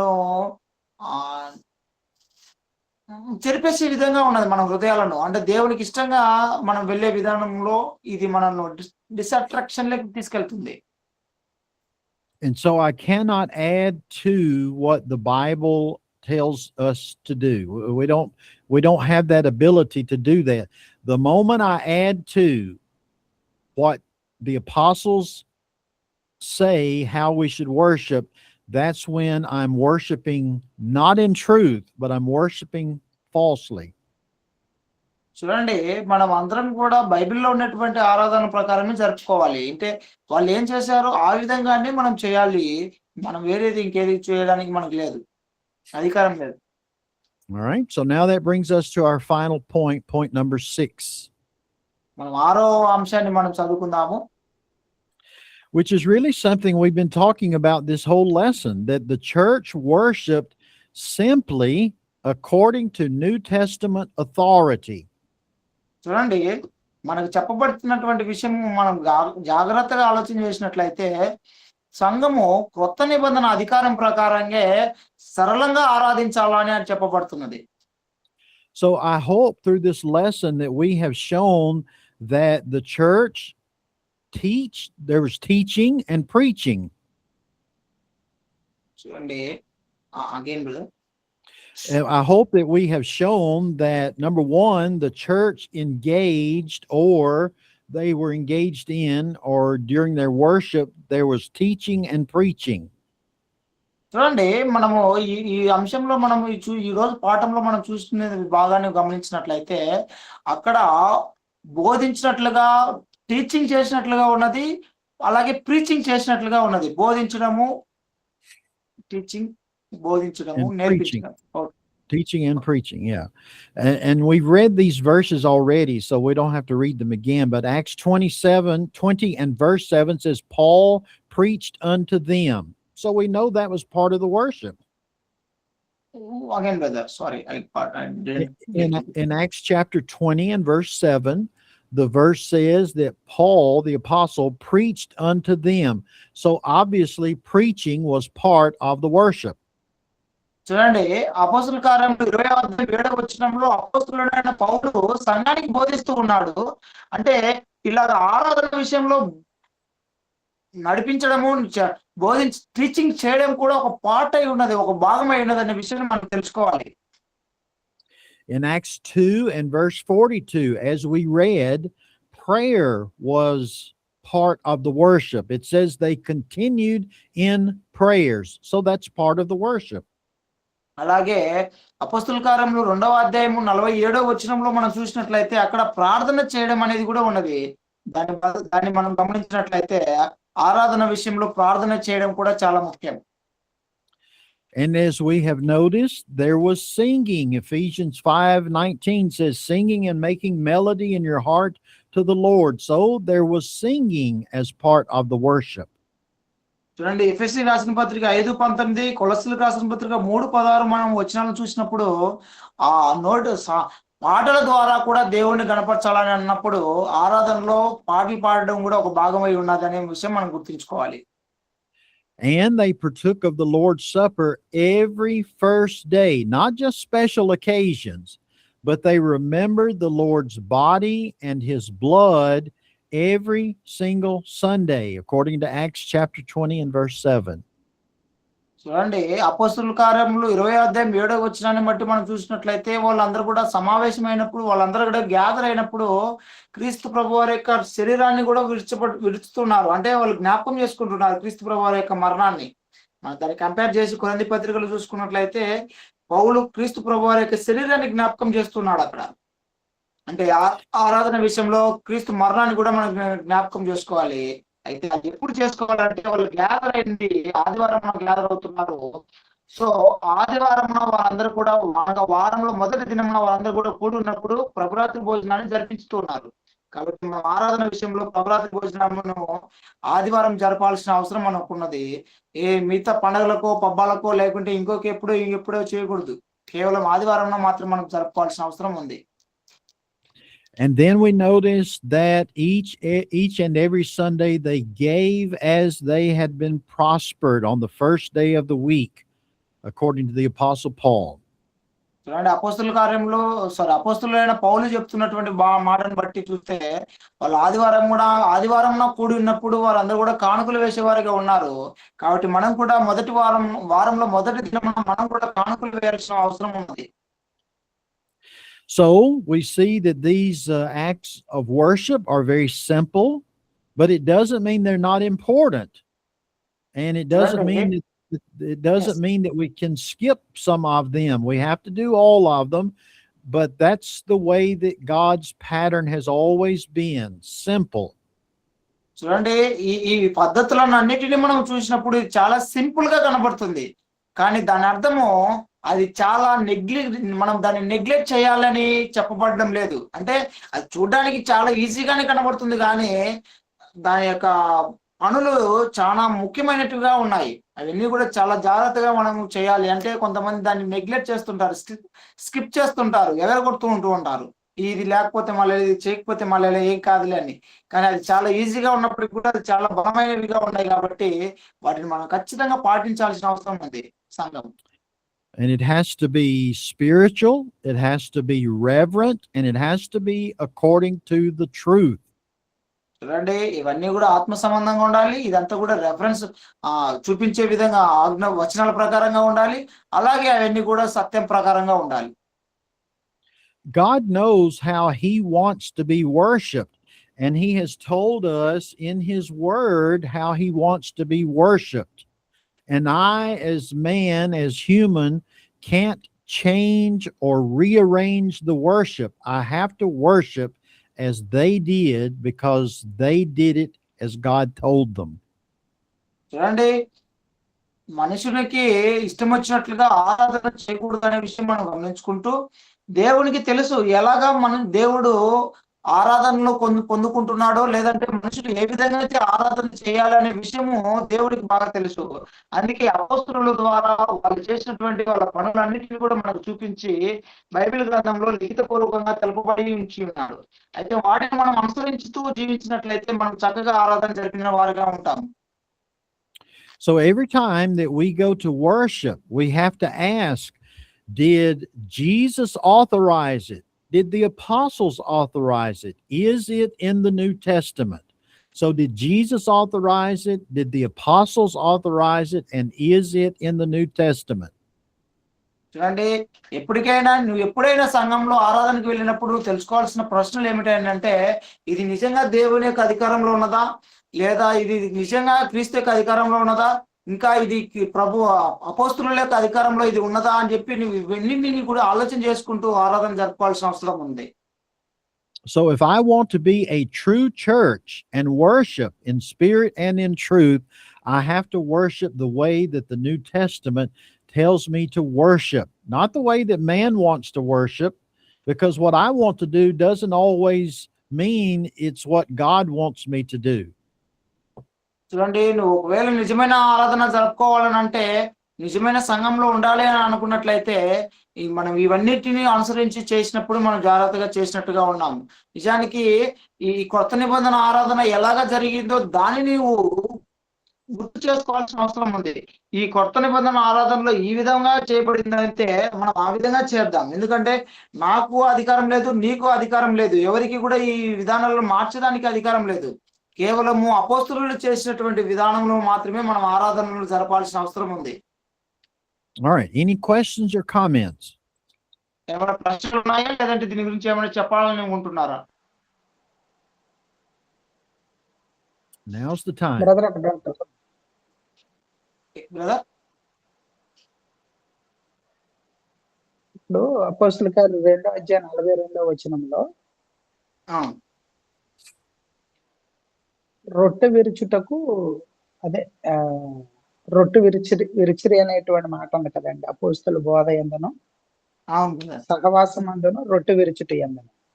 అవును, దానిని భోజనం చేశారని అంటున్నారు కదా, విరిచిరి అనేటువంటి మాటను బట్టి. 20వ అధ్యాయం 7వ వచనంలో కూడా రొట్టె విరిచిరి అని ఉంది కదండి. అవునవును బ్రదర్. అది మరి అది కూడా భోజనమేనా లేక కాదు బ్రదర్. అప్పుడు ఏం చెప్పాడంటే 27వ వచనాన్ని బట్టి చూస్తే, కంపేర్ చేస్తే వేరే వచనాలను చూసినప్పుడు వాళ్ళు గ్యాదర్ అవుతున్నారు అక్కడ ఆదివారంలో గ్యాదర్ అవుతున్నప్పుడు వాళ్ళు ఇరవడం అనే విషయాన్ని గురించి అపోస్తలులు ఏం చెప్పాడో కొరింథీ పత్రికలో చెప్పాడు. Brother is asking brother now about that acts chapter 20 verse 7. There is Apostle Paul saying that there they were gathering and they break the bread. Is their bread is eating for eating only? Well, again, I think I mentioned this earlier. There has to be an assumption that it was both ways. You know, people would come from long distances to worship. And so, yes, there was a partaking of the Lord's Supper. We've noticed that. But then there was also these fellowship meals that they would eat together as well. So there's a dual meaning there. They would break bread for the Lord's Supper, but then they would also break bread in fellowship with each other. చూడండి, అక్కడ రెండు విషయాల గురించి కూడా మనం అర్థం చేసుకోవచ్చు. వాళ్ళు ఏంటంటే చాలా దూరం నుండి వచ్చారు కాబట్టి వాళ్ళు రొట్టె విరచడానికి కూర్చొని తినడానికి ఒకవేళ గ్యాదర్ అయి ఉండవచ్చును. అలాగే ఇంకొక విషయం ఏంటంటే ప్రభురాత్రి భోజనం జరపాలి కాబట్టి క్రీస్తు మరణాన్ని జ్ఞాపకం చేసుకోవాలని చెప్పినప్పుడు వారు అక్కడ కూర్చొని కూడా జ్ఞాపకం చేసుకుంటున్నట్టుగా కూడా ఉండొచ్చు. Because even though జరిగాయి అంటారా? రెండు జరిగాయి అంటారు అక్కడ. Is there two happens, brother? Yes, I would say yes. Remember, even though it may be not so specific, remember, Jesus still commanded the disciples, and it applies to us, when he established the Lord's Supper. He said, "You eat this until I come." This bread represents my body. This fruit of the vine represents my blood. I want you to eat this until I come. And the first century church did that every first day of the week. So even though it may not sound very specific, we have to go back to Jesus' command to partake until he comes. He hasn't come yet, so we still have to partake of the Lord's Supper, and they did it on the first day of the week. చూడండి, ఇక్కడ చెప్పబడుతున్నటువంటి విషయము రెండు విషయాల గురించి చెప్పబడుతుంది. కానీ ముఖ్యమైనటువంటి విషయం ఏమిటంటే క్రీస్తు చెప్పినటువంటి విషయాన్ని మనం ఆలోచించేద్దాం ఒకసారి. ఇదిగో నేను వచ్చు వరకు మీరు నా శరీరాన్ని జ్ఞాపకం చేసుకోండి, ఇదిగో నా రక్తాన్ని జ్ఞాపకం చేసుకోండి, నేను వచ్చు వరకు ఈ విధంగా చేయండి అని చెప్పినప్పుడు ఈ యేసుక్రీస్తు భూమి మీదకి వచ్చినప్పుడు ఆయన మనతో పాటు కలిసి భోజనం చేస్తాడు ఈ విధంగా. అయితే వీళ్ళు ఇక్కడ క్రీస్తు వచ్చినప్పుడు మన అందరం కూడా కలిసి భోజనం చేస్తున్నప్పుడు ఈ విధంగా చెప్పబడింది. వన్ సెకండ్ కదా, ఇవి అగైన్ కదా. ఓకే, జీసస్ 46వ వచనంలో చెప్పబడిన అదేంటంటారు అప్పుడు? అది కూడా అది భోజనమా? అది భోజనమే కదా. ఏది? అపోస్తుల కార్యములు 2:46లో మరియు వారు ఏకమనస్కులై ప్రతిదినము దేవాలయంలో తప్పక కూడుకొనొచ్చు, ఇంటంటా రొట్టె విరుచుచు దేవుని స్తుతించుచు. Again, brother, here he is raising one verse. This is Acts chapter 2 and 46.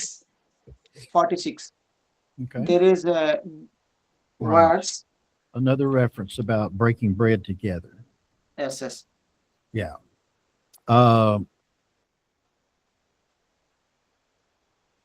In this case, because it says breaking bread from house to house, more than likely it's talking about a daily meal together. చూడండి, ఇక్కడ రొట్టె విచ్చినట్టుగా చూస్తున్నారు. చాలా మంది ఏమంటారంటే ఇక్కడ ఇంటింటికి వెళ్ళి వాళ్ళు భోజనం చేస్తున్నట్టుగా చూస్తుంటారు. So you have to understand, they didn't have the phrase like we do, the Lord's Supper. They didn't call it that. They would say the breaking of bread. But that also applied to eating a regular meal. So not that it's confusing, but you just have to understand there is a twofold or dual meaning to the breaking of bread. They broke bread in the Lord's Supper. They broke bread by eating a meal together because it was convenient, because they'd all come from different areas. And, like we do in India, or like we do in when I go to the Philippines, everybody's there together and we'll eat a meal together, but it's after the worship service. చూడండి, ఈ రెండు విషయాల గురించి చెప్పబడుతుంది అనే విషయం మనకు అర్థమవుతుంది. ఇక్కడ చాలా దూరం నుండి వాళ్ళు వచ్చేవాళ్ళు కాబట్టి, అంటే ఆ కాలంలో ప్రభురాత్రి భోజనం అనే విషయము ప్రత్యేకంగా ఏం లేదు కాబట్టి వాళ్ళందరూ కూడా కూర్చొని క్రీస్తు యొక్క శరీరాన్ని జ్ఞాపకం చేసుకునే వాళ్ళు. వాళ్ళందరూ కూడా కూర్చొని క్రీస్తు యొక్క రక్తాన్ని జ్ఞాపకం చేసుకుంటూ ద్రాక్షరసాన్ని రొట్టెని తింటూ చేసేవాళ్ళు. ఓకే, అంటే నేనేమనుకుంటున్నాను అంటే 42వ వచనంలో చెప్పబడింది ప్రభురాత్రి భోజనానికి సంబంధించింది. 46వ వచనంలో చెప్పబడిందేమో భోజనానికి సంబంధించింది అని నేను అనుకుంటున్నాను. Okay, brother. According to his thinking, brother Paul, are you listening? Yes. According to his thinking about that, 42 says about Lord's Supper, and then 46 says about eating food. He Okay. says that. He Okay. Yeah, thoughts no that. problem. Yeah, there's no problem with that. No disagreement. Okay, అది మంచిదేగానే ఉంది, అది మంచిగానే అనుకుంటే అది చక్కగానే ఉంటుంది. Okay. ఇంకొక విషయం అండి. లార్డ్ సఫర్ చేసేటప్పుడు ఈ ఈ ద్రాక్షారసం అనేది అప్పటికప్పుడు తయారు చేసినటువంటిది ఇవ్వాలా? లేకపోతే బాటిల్స్ దొరుకుతున్నాయి కదండీ! ఓకే. ఆ బాటిల్స్ లో ఉన్నది కూడా ఇవ్వొచ్చా? Okay, brother, he asking that if we use bottle wine or what he saying, brother? In worship, what kind of wine we use? Generally, it's grape juice is what we're supposed to use. Not like that, brother. Only he said that what about the bottle, and it is not fresh. Well, I mean, here in the States, we drink bottled grape juice. It's not fresh, but I know in India they drink something different. It's a little bit different, but you're supposed to drink the fruit of the vine, which is grape juice in some form or fashion. That's what it's supposed to be. But here in India, somebody using grape bottles. It is not fresh. Using what? Grape what? Grape bottles. Grape Grape bodies? juice bottles. Grape juice bottles. Yeah. Ready-made bottles. Yeah, I understand. As long as the men of the congregation or the elders have an understanding that what they're drinking is the fruit of the vine, then as long as it's the fruit of the vine, I don't know what to tell you other than that. The command is to drink grape juice, and if it's reconstituted or if it's been dried and then water put in it, it's still grape juice. And it means, brother, he asking like that. What will we prefer to use, or press or ready-made bottle? And he says that, brother, fresh wines, and we go and buy grapes and we mix that. Either one, it's okay. As long as it doesn't matter. If I buy a bottle of grape juice or I'm squeezing grape juice fresh, it's still grape juice. So it doesn't matter.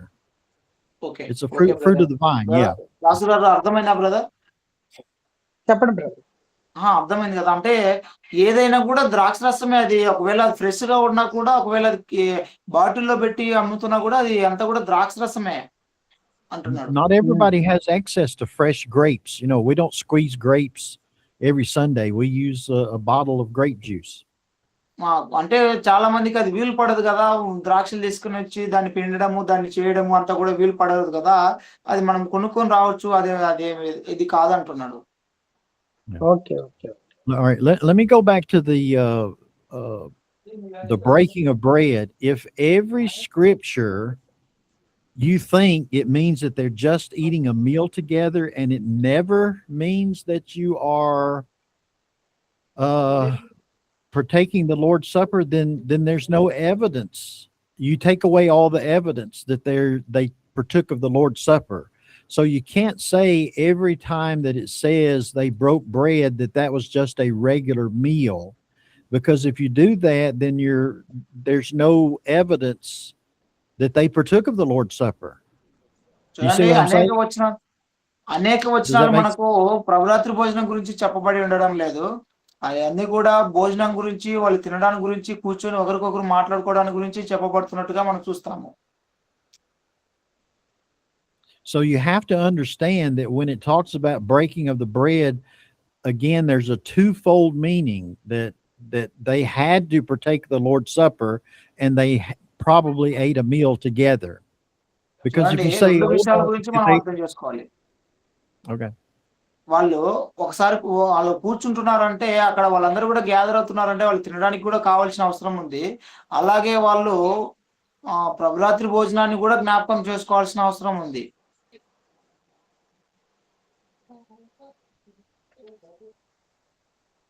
Okay. okay. All right. Do we have time Okay, for thank you, one more? brother. Okay. There's one more thing I wanted to talk about very quickly. We have time? Okay. Do we have some time to? I want to go into a little bit about giving on the first day of the week. Giving. Okay. All right. చూడండి, So, మొదటి దినమున కానుకలు ఇవ్వబడడాని గురించి మీరేమనుకుంటున్నారు?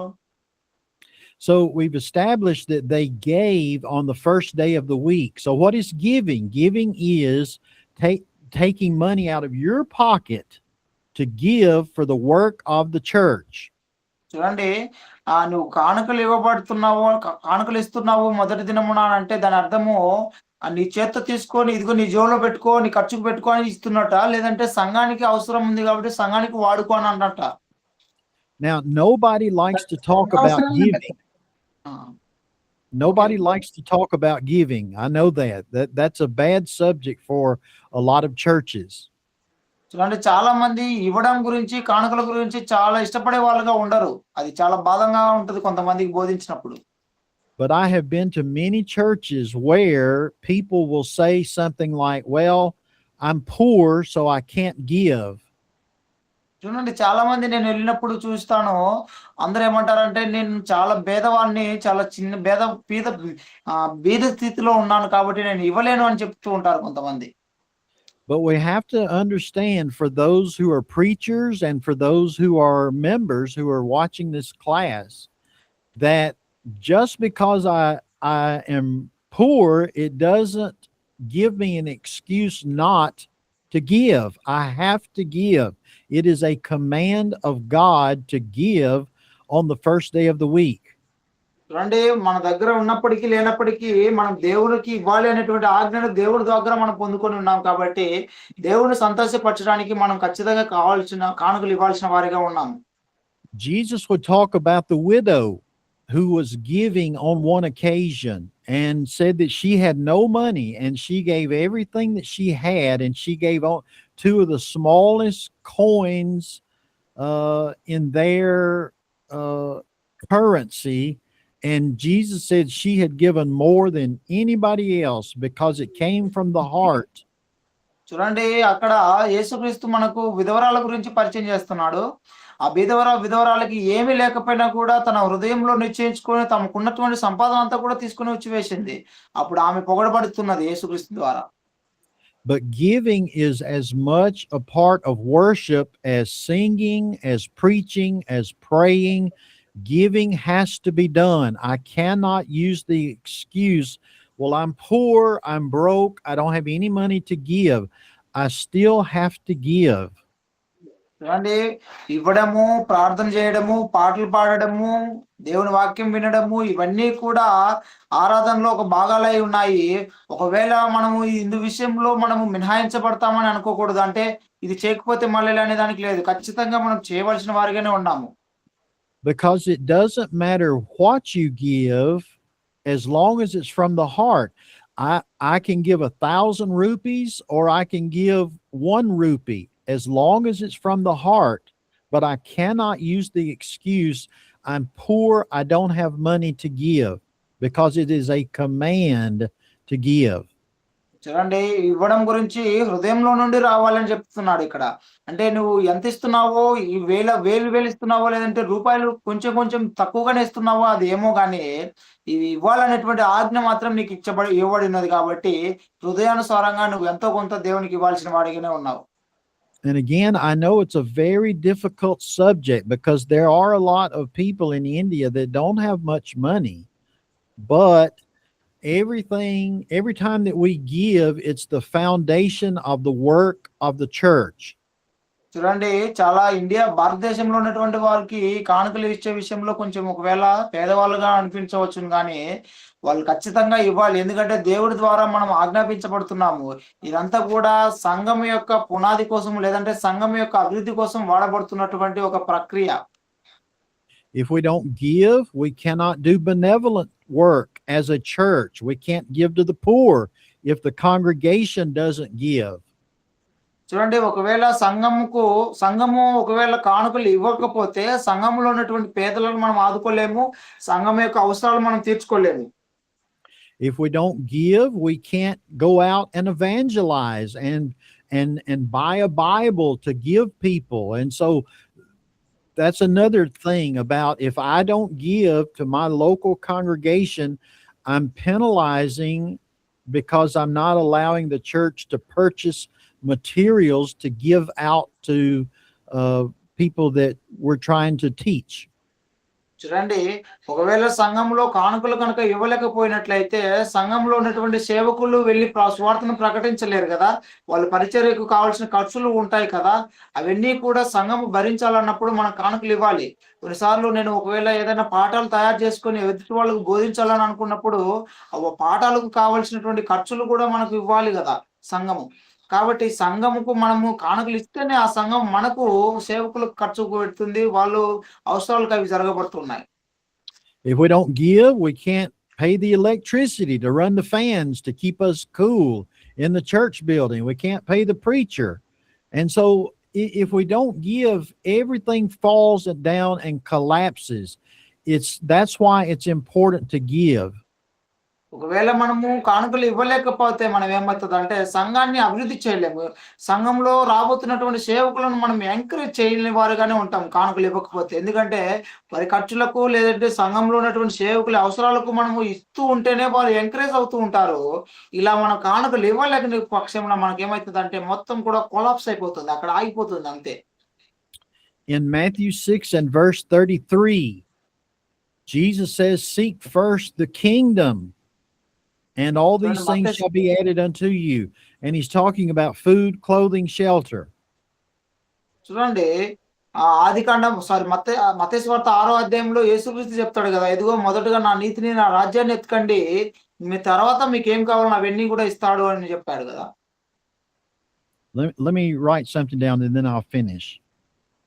And I don't know if you can see, but this is how most people budget. I know it's backwards, but most people will have money and they'll pay their bills.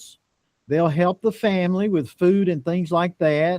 You have to have petrol for your either your motorcycle or your car, or pay for transportation. And then the last thing on the list is God. But you see, that's not what Jesus says. Jesus says God's got to be on first, up top, and then pay things. It's all God's money to begin with. And if we bless him with our contribution, he will bless us. చూడండి, చాలా మంది ఏం చేస్తారంటే, నా కుటుంబానికి ఇంత పోవాలి, నా పెట్రోల్కి ఇంత పోవాలి, తర్వాత నా కుటుంబంలో ఇల్లుకి ఇంత పెట్టాలి, లేదంటే తర్వాత బిల్ కొన్ని బిల్లులకు కొన్ని ఉన్నాయి కదా, మనం కట్టవలసినటువంటి ఖర్చులు ఉన్నాయి, ఈఎంఐస్ ఉన్నాయి, నాకు ఇంత ఖర్చు అంతా వెళ్ళిపోయిన తర్వాత మిగిలినది తీసుకుని వచ్చి దేవునికి ఇస్తానులే నేను అని చెప్పి అనుకుంటారు. కానీ ఇదంతా కూడా కాదు. మొదటిగా తీసుకొని వచ్చి దేవుడికి ఇవ్వాలి. మనం అందరం కూడా దేవునికి మొదటిగా మనం ఇస్తే దేవుడు నీకేం కావాలో అవన్నీ ఇస్తాడు. అందుకే మొదటగా దేవుడి నీతిని, దేవుడి రాజ్యాన్ని వెతుకోవాలండి, తర్వాత మీకు ఏమి కావాలో అవన్నీ అనుగ్రహించబడతారు అని చెప్పి దేవుడు మనకు చెప్తున్నాడు. So if we don't give, then we don't believe Matthew 6:33. We don't trust God that he's going to take care of us. And so we have to make sure that giving is important. And I know it's easy for me to say. Someone will say, well, you're in America, you're rich and all of that, but that's not true either. I'm a poor preacher like everyone else, just on a different level, I guess. But it's important to give because it's a command, and we can't say, I'm poor. And I'll say one other thing and I'll finish. So you can say that. Then I'll say one other thing. చూడండి, మనం ఖచ్చితంగా ఇవ్వాలి అని ఆజ్ఞాపించబడుతున్నాము. మనం ఒకవేళ లేకపోయినప్పటికీ, మన పేదవాళ్ళమైనప్పటికీ కూడా మన హృదయంలో నిశ్చయించుకున్న ప్రకారం కానుకలు ఇవ్వవలసిన వారిగా ఉన్నాము. ఎందుకంటే మనకి ఎప్పుడైతే కానుకలు ఇస్తున్నామో అప్పుడే దేవుడు మనల్ని కూడా అభివృద్ధి చేసేవాడిగా ఉంటాడు. ఆ సంఘం అభివృద్ధి కోసం మనం తోడ్పడితే మనల్ని కూడా దేవుడు అభివృద్ధి చెందిస్తాడు. And if I am concerned when I give, if I give one rupee, if I'm worried about what my neighbor to my left or to my right might say, oh, well, they didn't give anything. I'm giving for the wrong. Remember, I'm giving from the heart and I'm giving to God. I don't care what my neighbor sitting next to me in church, I don't care what they think about what I give. If I'm giving as I have been prospered, then God is going to be well pleased. చూడండి, మనం కానుకలు ఒకవేళ ₹1 ఇస్తున్నప్పుడు వెనకల వాళ్ళు ఏం చేస్తారో, వీళ్ళు ఏం చేస్తున్నారో, వాళ్ళు ఏమనుకుంటారో, వీళ్ళు ఏమనుకుంటారో, మనం వేసి చూస్తున్నారు కదా, వీళ్ళు ఇంతేస్తున్నారు అని అనుకుంటారేమో అని అనుకోకూడదు. మన హృదయంలో నిశ్చయించుకున్న ప్రకారం మనం తోచింది మనం దేవునికి ఇవ్వాలి. ఆ కానుక దేవుడు చూసి సంతోషిస్తాడు. దాని ద్వారా మళ్ళీ మనకు దేవుడు ఆశీర్వదిస్తాడు. Okay. Last thing. Next week, Lord willing, we'll talk about what is the work of the church. We'll study the దేవుని చిత్తమైతే mission. రేపు వారమున మనము సంఘము యొక్క పని ఏమై ఉన్నదో దాని గురించి చర్చించుకుందాము. And so we will study what is the mission of the church. What are we supposed to be doing? And that's what we'll talk about next week. Okay, రేపు వారం మనము ఏ దాని గురించి నేర్చుకుందామంటే సంఘం యొక్క పని గురించి నేర్చుకుందాము. ఇంకా దాని తర్వాత ఏమైనా ఉన్నాయేమో చూసుకుందాం మళ్ళీ తర్వాత. Okay. Anything else? ఇంకా Shall we ఏమైనా close with ఉన్నాయా? Okay, close with prayer? Okay, All right. Okay brother. I'll pray. All right, here we go. Okay. Our Father in heaven, we're so thankful we have had this time to study together. మా పరలోకమందున్న తండ్రి, మీ యొక్క వాక్యములు ఈ విధంగా నేర్చుకోవడానికి మాకు ఇచ్చిన అవకాశమును బట్టి మీకు స్తోత్రములు. And we know that the things we have talked about have fallen on good and honest hearts. మా తండ్రి, నిజమైనటువంటి హృదయానుసారంగా మేము ఈ యొక్క సత్యమాటలను నేర్చుకుంటున్నామని మేము నమ్ముచూ ఉన్నాము. Please forgive us of our sins through the blood of Jesus Christ. మా తండ్రి, మా యొక్క పాపములను క్రీస్తు యొక్క రక్తం ద్వారా క్షమించండి మా తండ్రి. And help us to understand the importance of worship and the things that we do when we worship on the first day of the week. మా తండ్రి, వారంలో మొదటి దినంన మేము అందరం కూడా ఆరాధనగా కూడి ఉన్నప్పుడు మేము ఏ విధంగా ఆరాధన చేయాలో ఆ విషయాల గురించి మాకు అవగాహన నేర్పించండి మా తండ్రి. Bless every single person who is watching the live program and for those that will watch later. మా తండ్రి, ఈ వాక్యాన్ని వింటున్న ప్రతి ఒక్కరిని కూడా దీవించండి. ఈ విధంగా లైవ్ లో ఉన్న వారిని, తర్వాత ఎవరైనా యూట్యూబ్ ఛానల్లో చూస్తున్న వారిని, ప్రతి ఒక్కరిని కూడా దీవించి ఆశీర్వదించండి. And watch over us through the rest of the week that we might be safe and that all would be well as we live our Christian lives before you. తండ్రి, మీ ఎదుట మేము క్రైస్తవులుగా నడుచుకున్నట్లు ఈ మిగతా జీవితం అనగా ఈ వారం మొదలుకొని ఇంకా మరో వారం వరకు కూడా మమ్మల్ని ఆశీర్వదించమని, మేము చక్కగా మీ ఎదుట క్రైస్తవులుగా జీవించినట్లు మాకు సహాయం దయచేయమని కోరుకుంటున్నాము. We're thankful for your love and the love of Jesus. మా తండ్రి, ఈ విధంగా మమ్మల్ని ప్రేమిస్తూ క్రీస్తు యొక్క ప్రేమ ద్వారా మమ్మల్ని కనుగొన్నందుకు మీకు స్తోత్రములు మా తండ్రి. And it's in the blessed name of Jesus that we pray. మా తండ్రి, పరిశుద్ధమైనటువంటి యేసుక్రీస్తు నామమున ఈ విన్నపములన్నీ కూడా అడుగుచున్నాము మా తండ్రి. ఆమేన్. Amen. ఆమేన్. వందనాలండి.